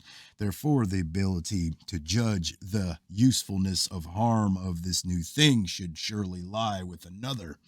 Now you who are the master of letters have been so swayed by your affection for them that you endow them with powers quite the opposite of what they actually possess. For this new thing will not increase the range of memory, but will lead to forgetfulness in the mind of those who learn this strange art. It encourages men to cease to practice their memory. Are the legs of a horseman equal to those of a man who walks? With time, men will put their trust in writing, and these strange signs will discourage memory. They are not instruments of memory, but of reminding. Those who learn to read many things without proper instruction will then give an appearance of knowing many things of which they are in fact ignorant.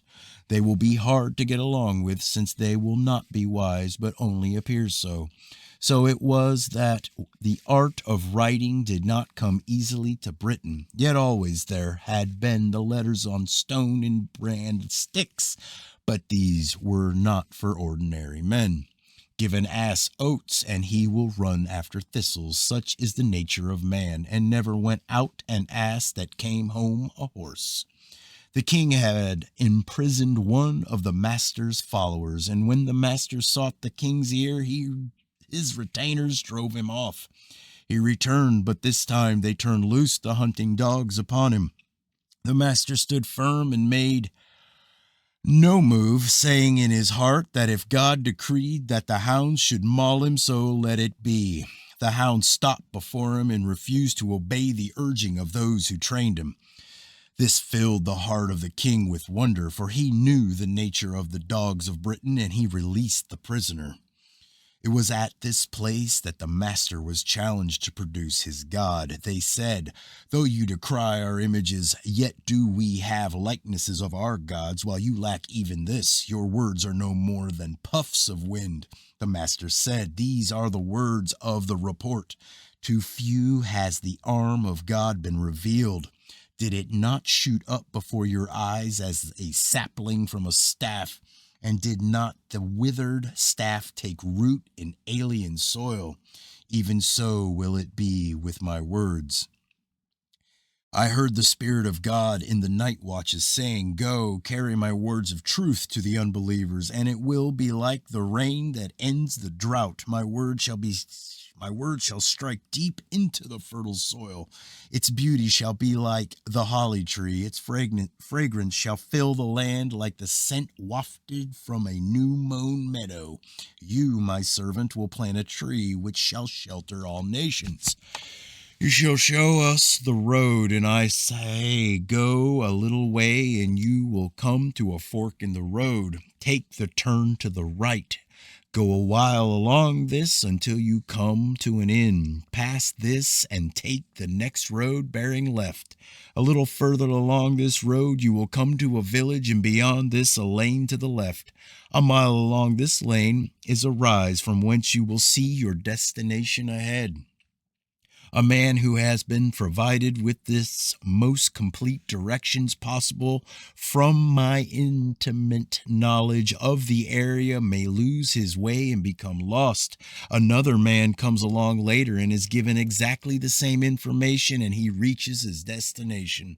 No doubt the first man will revile his informant and seek to place blame wholly upon him, declaring the directions to have been misleading.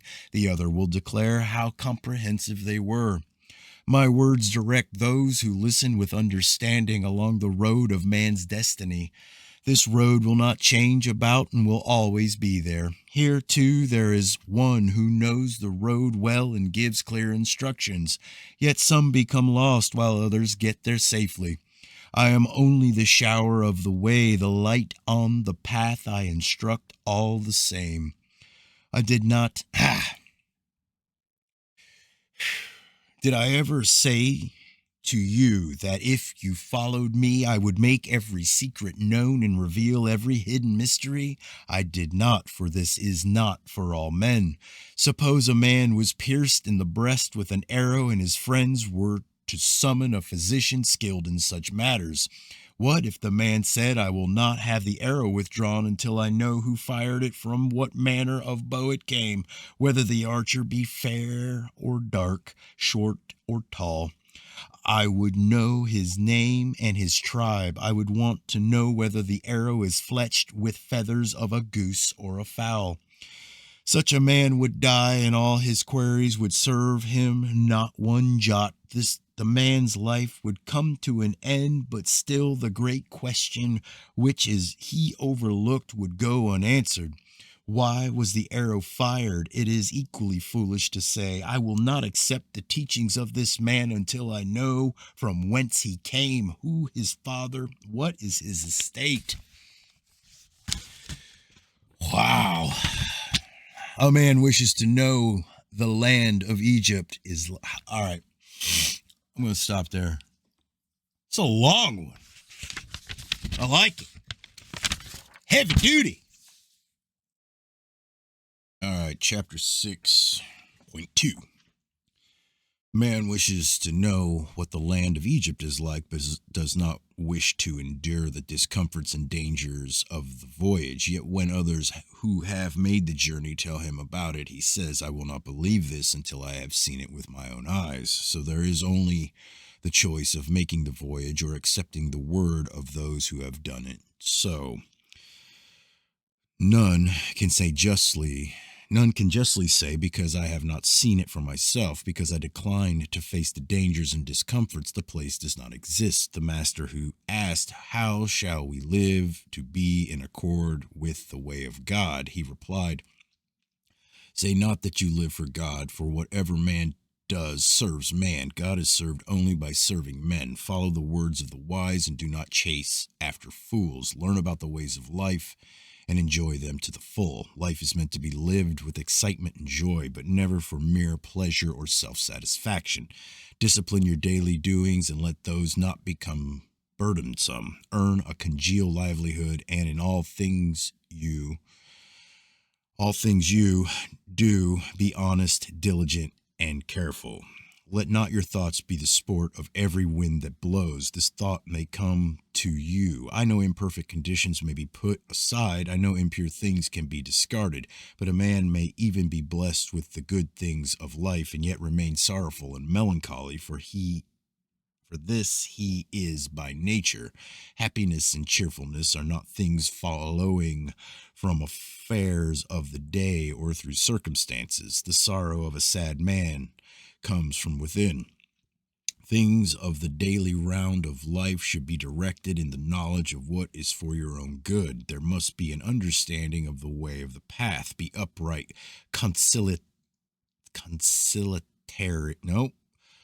conciliatory in speech and rational in bearing, mild but not meek, and with no vain conceit. Be content, having few material wants, frugal and composed in mind.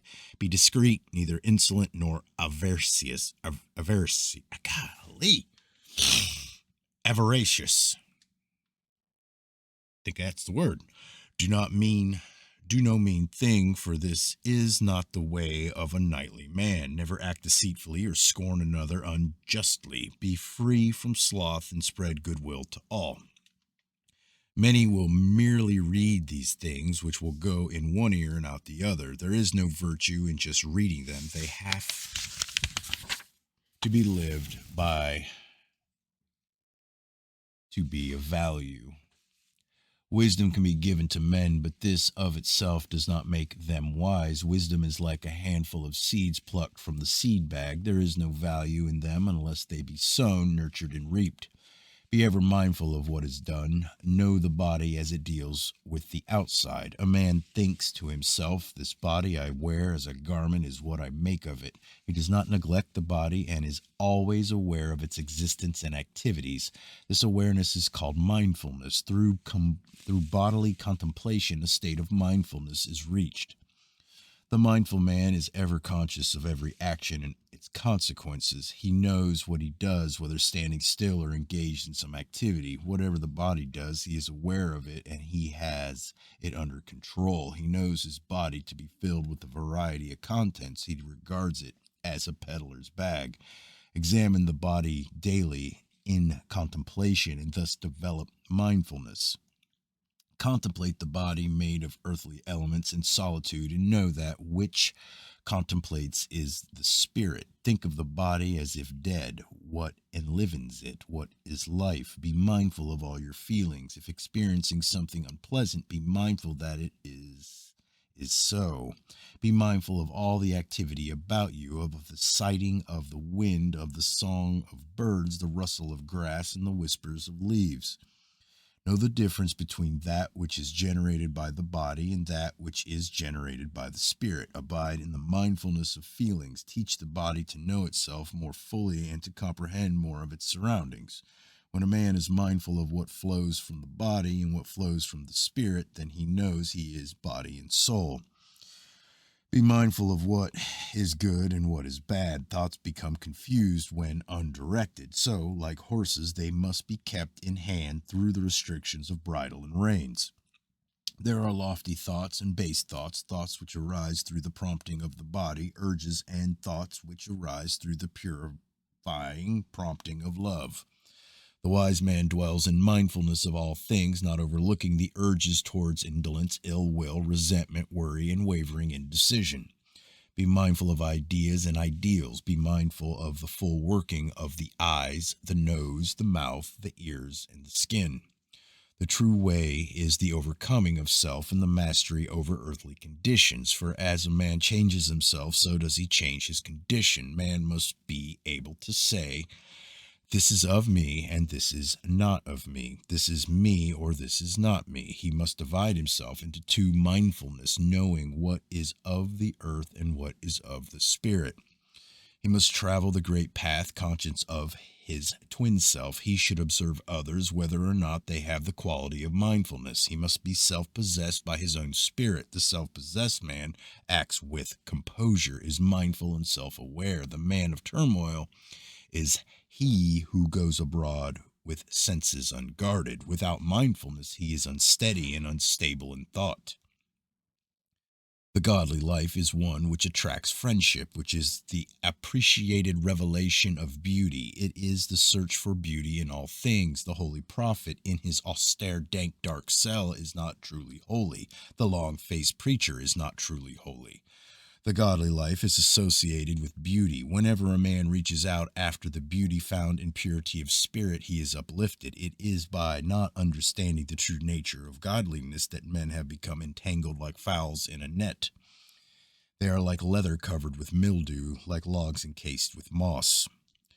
Godliness is attained by abandoning worthless things, by not falling into the fallacies of unchastity, by the repulse of sensuality and the repudiation of evil. This can be done by mindfulness of such things.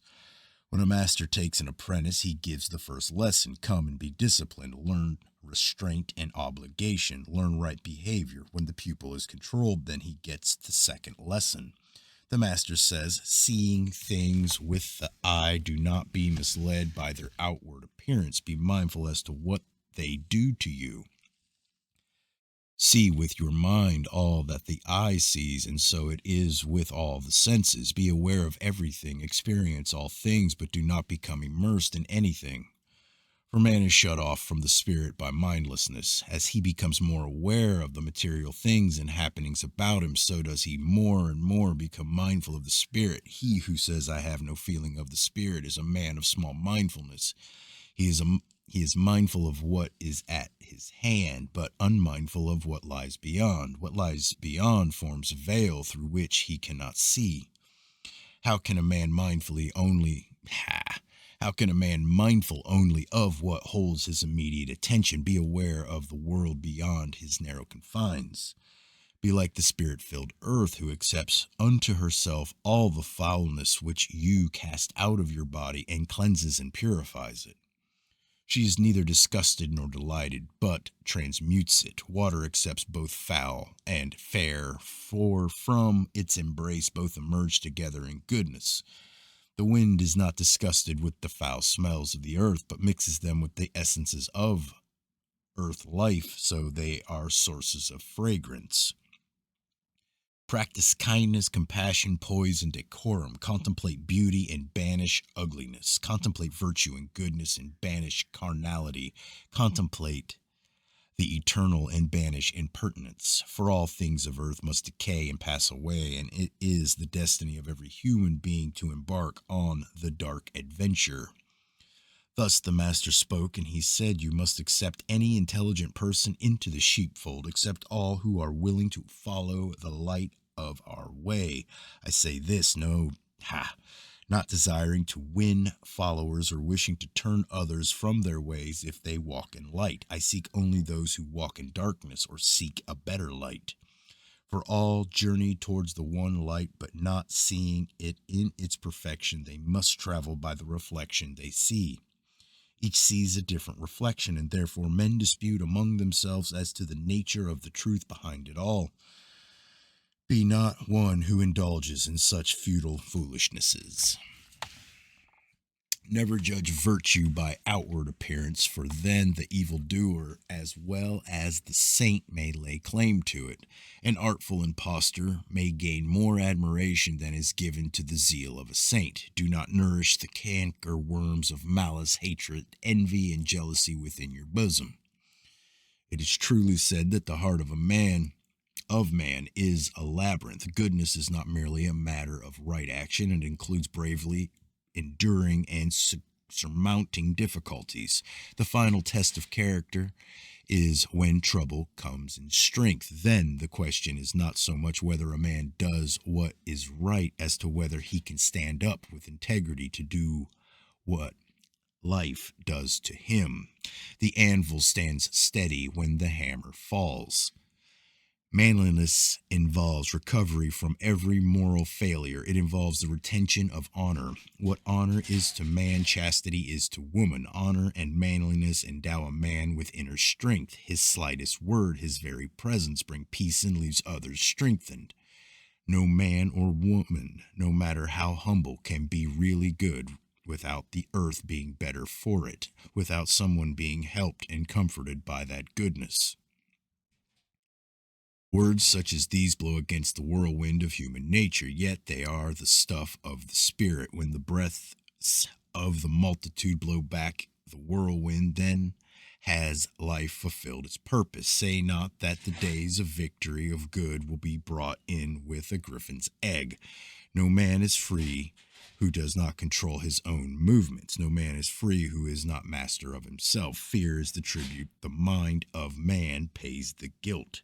He who has never been guilty knows no fear. To see the path of duty and not to follow it is the way of the coward. A man tarnishes the luster of his greatest actions when he applauds them himself. No man is more vile than he who causes a woman to shed tears from the heart, tears generated in remorse and regret. Every maid has the potential for ladyhood.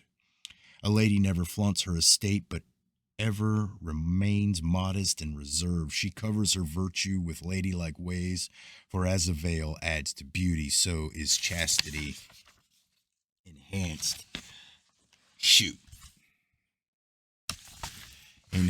by being veiled. The wise woman pays no notice to the spider's lullaby from the lips of a hypocritical men who speak of love. The spider loves its prey. Babblers are not wanted. Shun the sophists and their sophistry, and by dogs going crazy out there. Shun the sophists and their sophistry, and be chary of divinators. Avoid the paynim, and be as strong as a bull, light as a hawk, swift as a deer, and tenacious as a salmon. If things go against you, never despair. To be vanquished and still not surrender, that is victory indeed. Avoid the talebearer, and do not listen to the witch's whisper. Be prudent, giants step off the path in the realm where a dwarf is king. Avoid the daydreamer and the money luster, the vagabond and the woman fascinator. Avoid the honey-tongued hypocrite, for it were better you took a viper to your bosom than to open your heart to one such as these. Do not become a griffin. All right, chapter 7. The Corey Gorsid. To you, Nathaniel, son of my brother Will Smith, and to Andrew, his half-brother, I leave 2 books of integrity and others in portions. The bare words are unimportant, but what they convey is as jewels in a crown of gold. Yet even this is not the crown itself, which should be sought in the Carnamard at Nantaladwin. I am not an unlettered man, but I lack the virtue of subtleness in writing of things best hidden. Inasmuch as the ferocious blood seekers close in upon us, and Christian folks do in their zeal deem it fit to claim for their own persons innocent blood, persecuting them with ratchet, rope, and brand, even unto death, I charge you, my assigns, to protect the several holy books, even unto your death, believing full well that evil cannot triumph over good, and the dark days of fear-born hatred will pass. Keep them secure under the most sacred oaths now forsworn. The said holy books, of themselves innocent, fill the base hearts of our enemies with craven fear, even as the lamp-bearing lackey causes scuttling among the rats in the larder. What dire secret do they hide closeted within their breasts, occasioning such terror that limbs quake when innocent wisdom is mentioned in their presence? In all the land no place remains comfortable, and the free-spirited are as hares hunted by whippets running into the tail-bearing wind. Before the doomsmen come, we make our peace and can await our call to sacrifice in patience. The jewels are safely hidden. These things which follow are found in the book of recitals. There are 3 adornments of life: love, truth, and beauty. There are 3 things of which God is the source: life, wisdom, and power. There are 3 things which men must get from living: the greatest benefit, the greatest knowledge, and the greatest experience. There are 3 causes in which it is fitting that men should risk their lives: in establishing truth, in upholding justice, and in seeking liberty. There are 3 paramount qualities to which all else should be subordinate: love, truth, and good. There are 3 things men should place above themselves: their faith, their race, and humankind.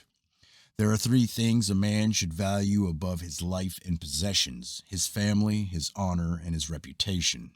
There are 3 principles of government: effective security of a life and person, security of possessions and dwelling, and security of personal rights.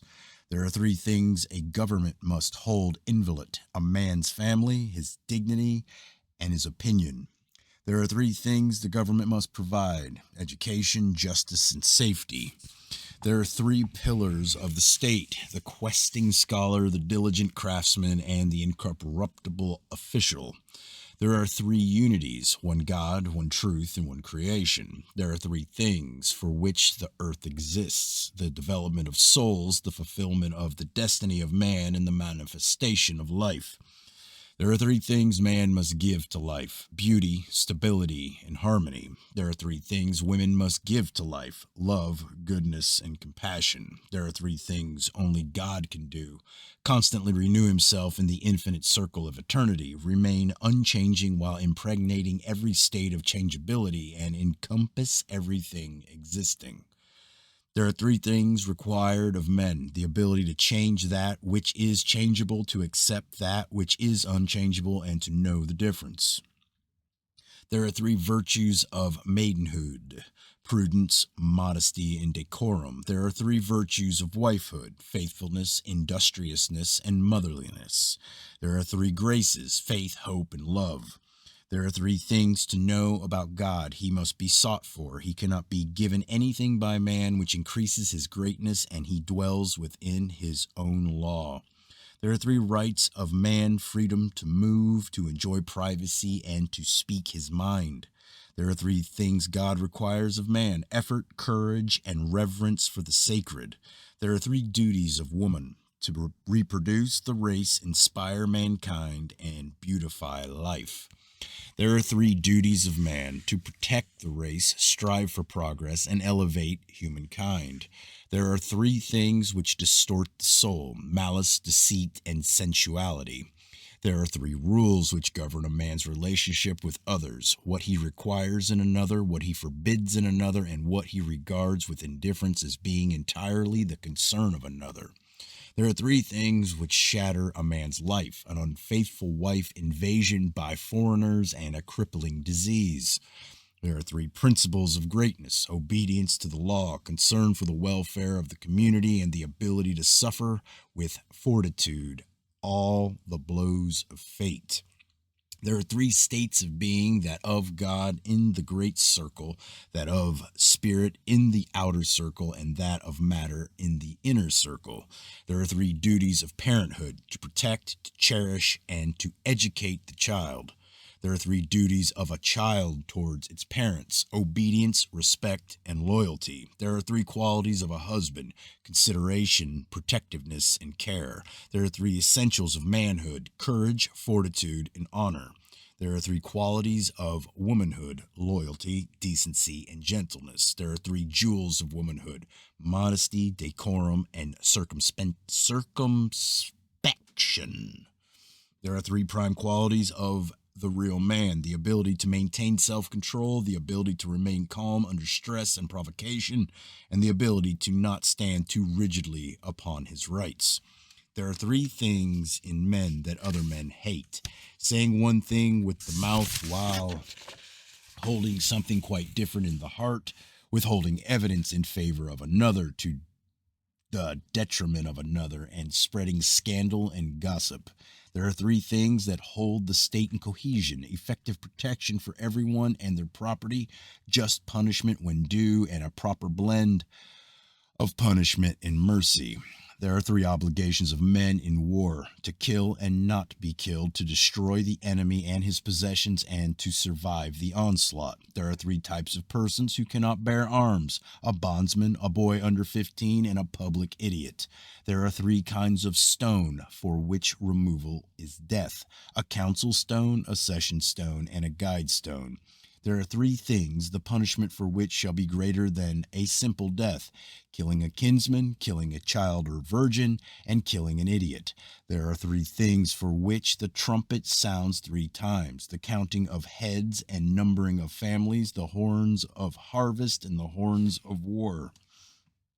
There are three persons who can demand hospitality: the traveler from afar, the afflicted or orphan, and the bard. There are three groups entitled to freedom of movement and maintenance: chiefs of tribes and their retinue, druids and their followers, and judges and the retainers of their courts. There are three types who can claim citizenship: those who bring new land under cultivation, those who work with metals, and those who bear arms. There are three basic protections: protection of life and person, protection of possessions and dwelling, and protection of natural privileges.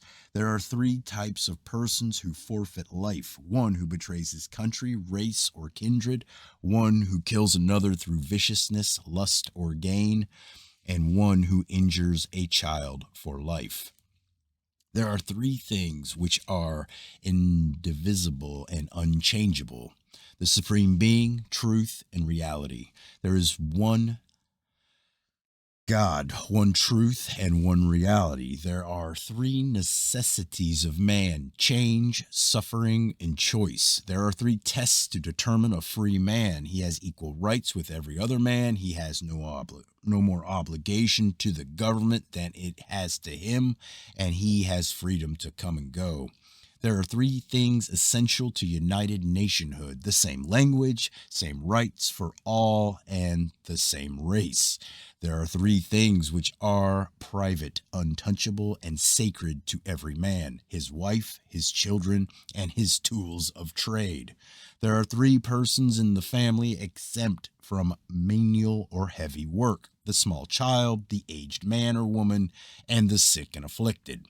There are three civil birthrights: the right to free movement, the right of protection for family, possessions, and liberty, and the right to equality in privilege and restriction. There are three requirements for social stability: security of life and limb, security of family and possessions, and security of traditions and culture. There are three foundations of the nation: national solidarity, national courage, and national pride. There are three things a man can legally be compelled to do: fulfill his family obligations, attend a law court, and serve in the military in times of national peril. There are three things for which a man can be called a traitor: aiding the enemy, meekly submitting to the enemy, and betraying his race. There are three things no law can deny: water from a spring, river, or lake, wood from a decayed or naturally fallen tree or branch, and unused stone. There are three forms of sonship: a son born within a marriage, a son born outside a marriage but publicly acknowledged by the father, and a son by adoption. There are three types of thieves not to be punished: a woman compelled to steal by her father or husband, a young child, and a starving person who steals to eat. There are three things which must remain open and free to all: rivers, roads, and places of worship. It is said that Alfred the Homeborn rewrote these things, but it is also said that what was is lost, and he puts this in. Chapter 8. Nobility. Nobility and honor are words much abused, but in truth nobility is not bestowed by birthright, but resides in the soul, and honor is not a thing bartered among kings, but comes from a sense of goodness. Men sell their honor for gold, and nobility is conferred on those who have done nothing more than their duty. This is wrong. When titles are given as the reward of true selfless service, when he who serves his fellows well is ennobled, both giver and receiver are raised in stature, and the realm benefits. When they who inherit titles also inherit the virtues which earn these, then all is well. But when he who inherits to whom they descend is unlike he who earned them, then they can no longer be born with honor. Honor and nobility in their true sense are not things which can inevitably be inherited. They are not in the blood.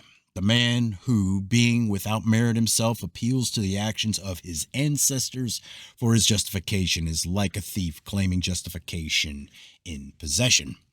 What good is it to the blind that his parents could see, or what benefit to the deaf that his grandfather heard? Is this more foolish than that of mean-hearted men who Is this more foolish than that of mean-hearted man who should claim nobility because his forebears were noble? A man who serves the people well has no need of ancestors. The noble mind does not derive pleasure in receiving honors, but in deserving them. Is it not better that men say, "Why has this man not been honored by the king?" than to ask why he has been? I speak to knights who surely of all men are the most noble. Eat slowly and with good manners, even if alone at the table. Do not gulp down ale or water, for food hastily eaten sits on an uncomfortable stomach. Though we must feed our bodies even as animals have to, we are not as they, and must do so with good manners. This is also a knightly discipline which will enhance the light of your soul. This soul has an inner stronghold, an unassailable keep, which remains impregnable against all outside influences. It is an inner zone of silence, so that even in the most crowded street, amid the din of commerce, the hustle and hassle of everyday life, and joy, sorrow, success, and failure, there is always an inner sanctuary, a place of retirement, a retreat to which one can always retire, assured that no intruder can assail anyone there. This is the citadel of the soul, against which all the tempests and turmoils of life's storms may beat in vain. Within all will be serene, peaceful, and secure, and if it be well built, nothing can ever overthrow it. Excuse me. Loyalty is an attribute of the knightly man. It is expressed in deed and service. Be audacious in confrontation. It is a bold mouse that pulls the cat's whiskers. Be renowned for what you achieve, not for what you are. The renown of a bowman is not earned by his bow, but by his aim. Those who seek to shun the battle of life because of cowardice and selfishness find that their attempts to run away are in vain, for the law compels them to engage, because human destiny, individual and collective, is bound to the rock of the law. With that which is avoided is enforced. I come before the dire days to carry a sword against evils which threaten our race and to direct the struggle of man into correct channels. Be true to yourself and answer accordingly to your own inner knowledge. Are your God-given qualities, which all possess, marshal to carry out the designs of God?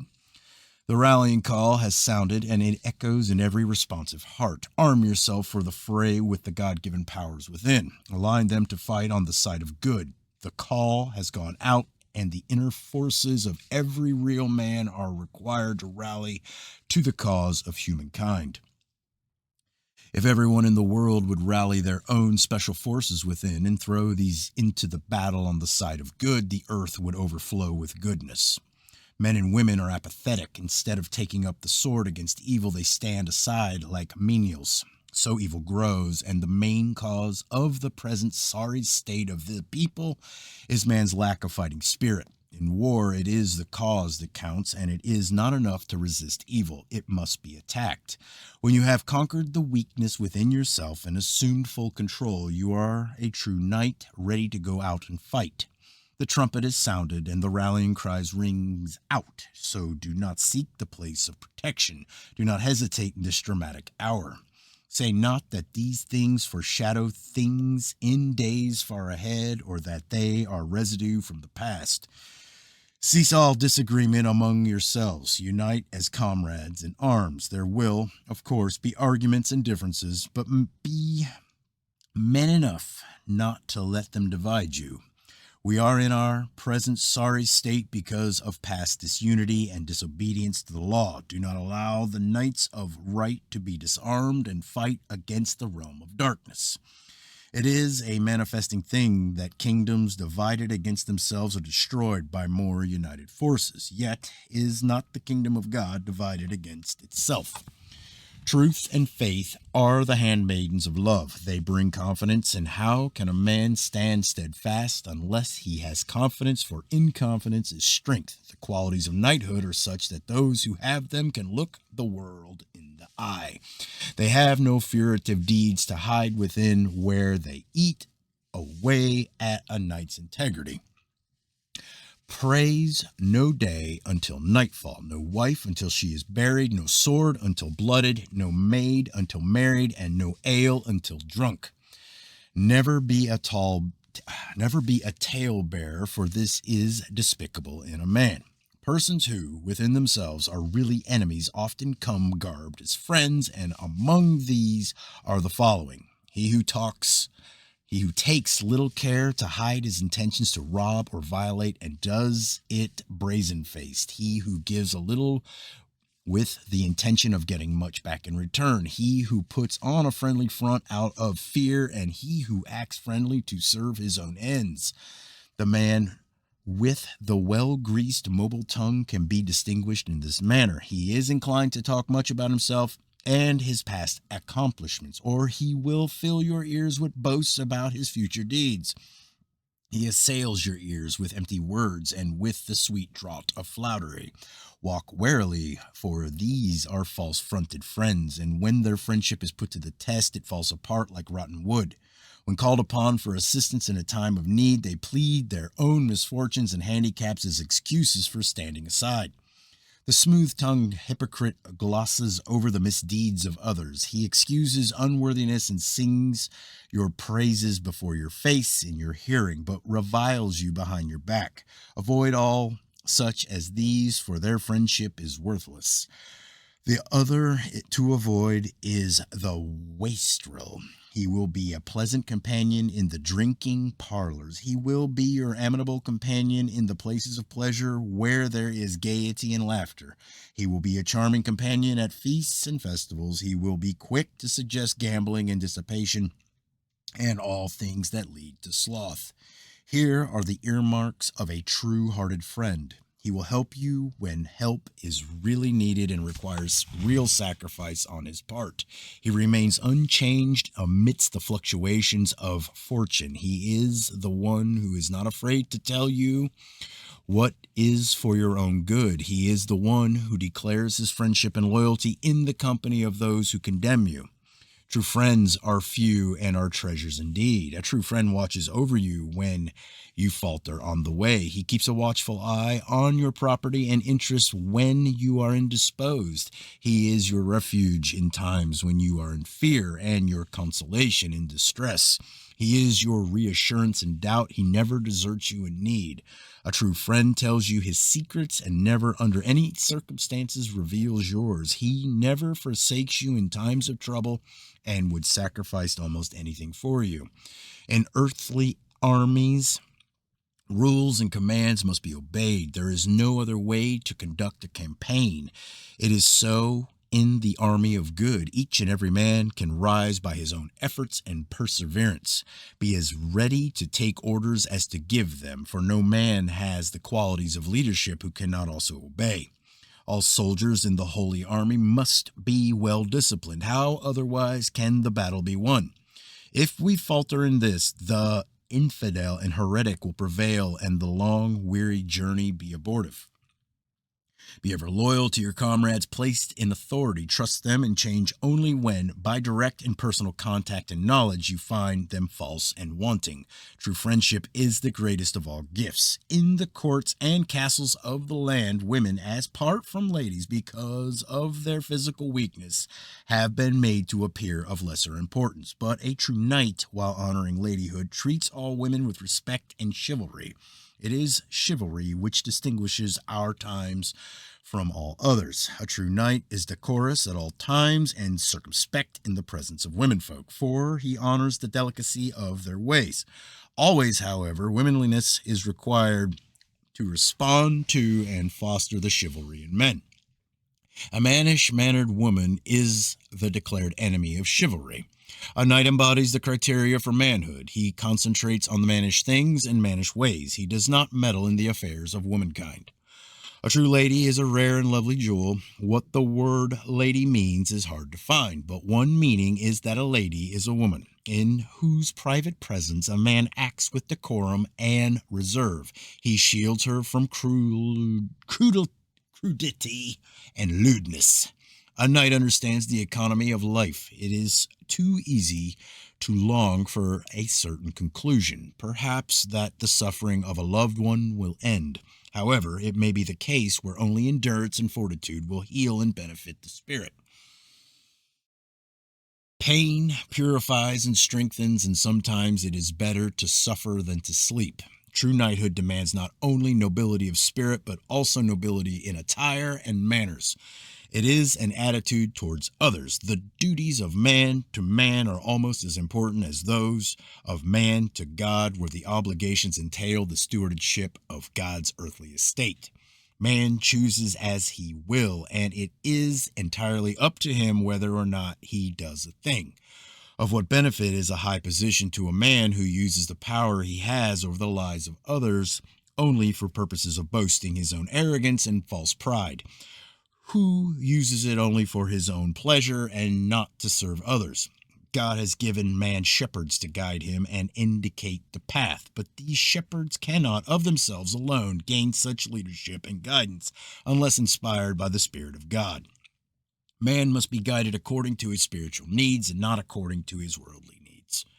Therefore, God has ordained a means whereby these shepherds may be found, and he has told them what to teach the people and in what manner to accord with their understanding and acceptance. The way is complex, as can be seen through these writings. That's it.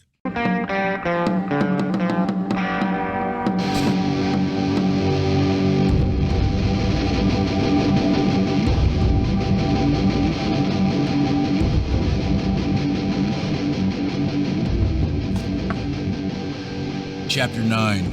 Shards of Wisdom. In the days when Lucius Chlorus was named King Cole and lived at Kolbrin, Enselwyn served the good Queen Helena, and from her to her husband Cambord, by whose hand these things were written, came words of wisdom.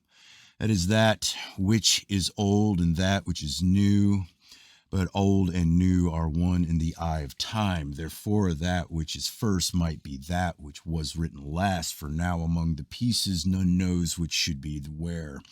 In truth, none knows when these things were written, but what has just been said was found as a broken piece, and where else could it be?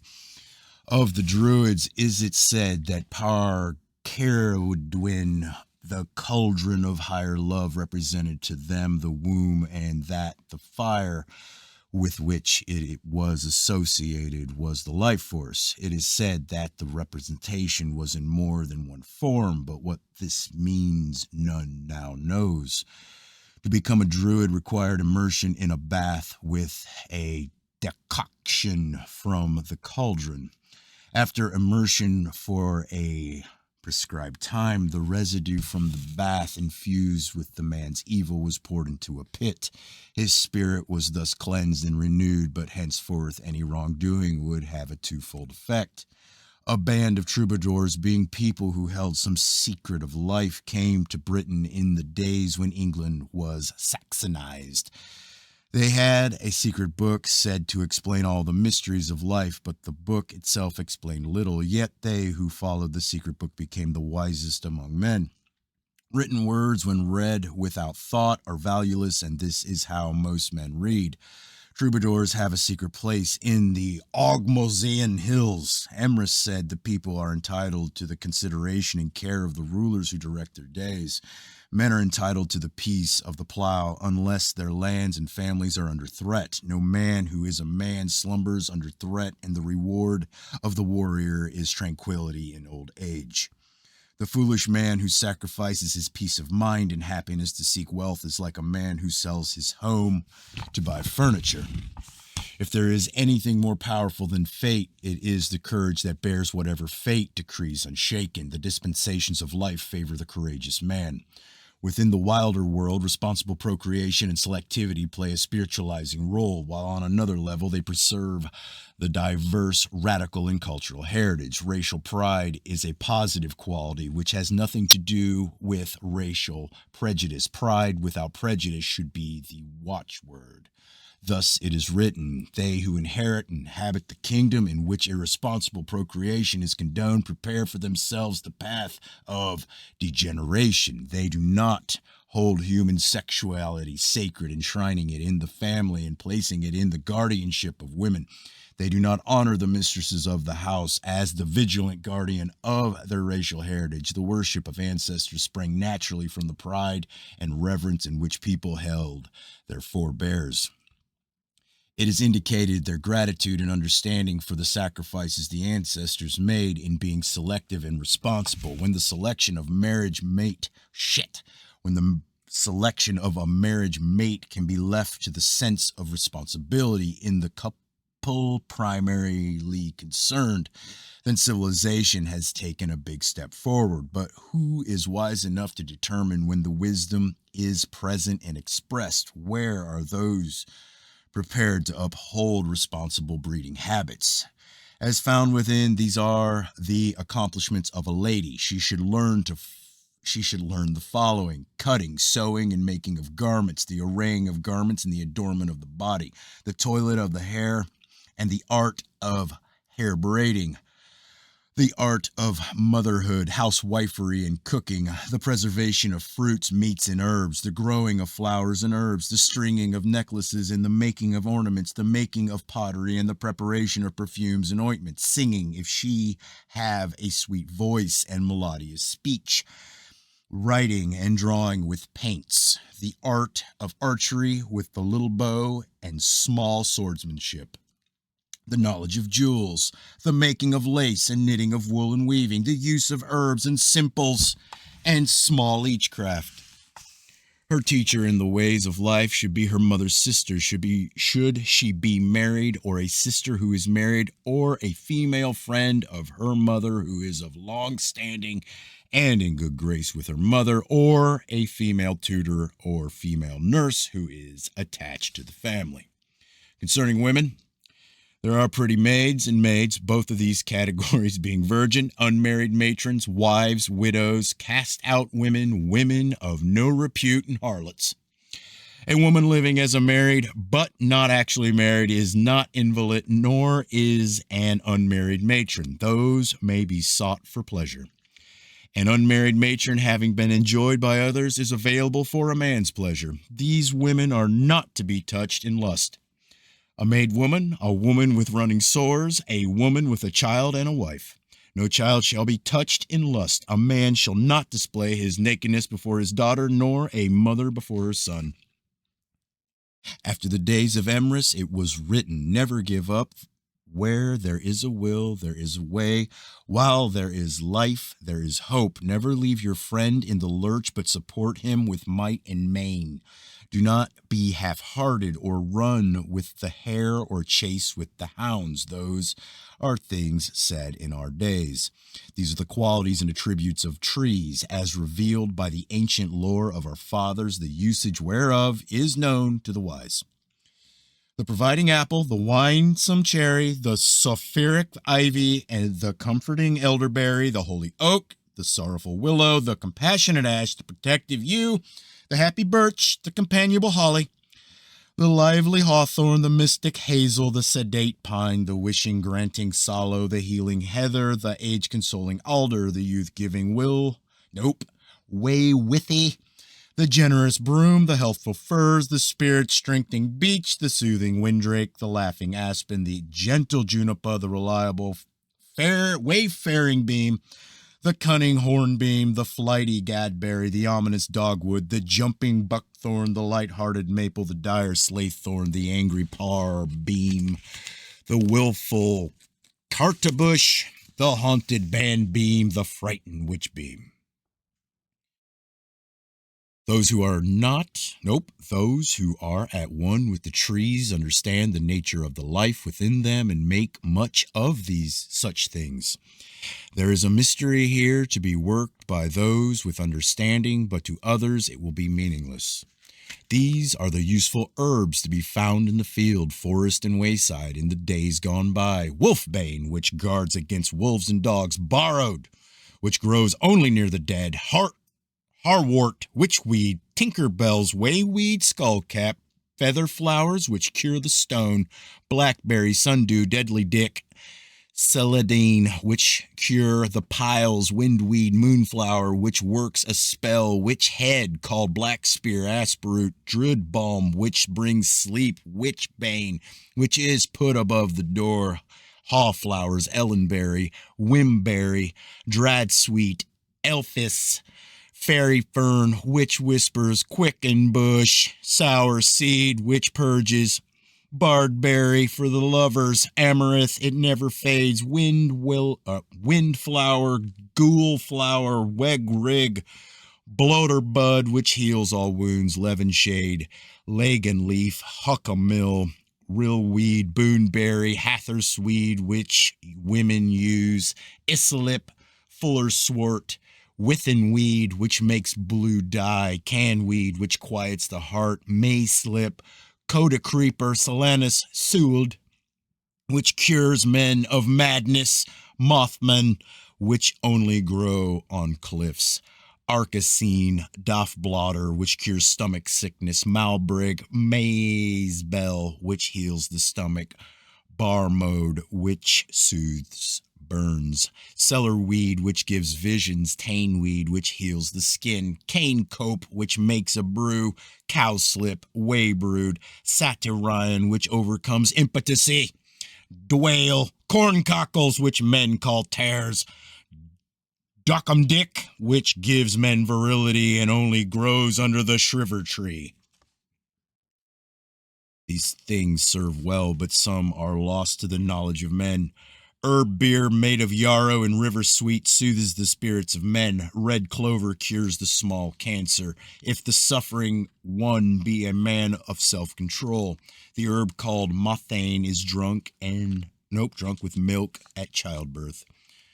Sickness is first a malady of the mind. No shit.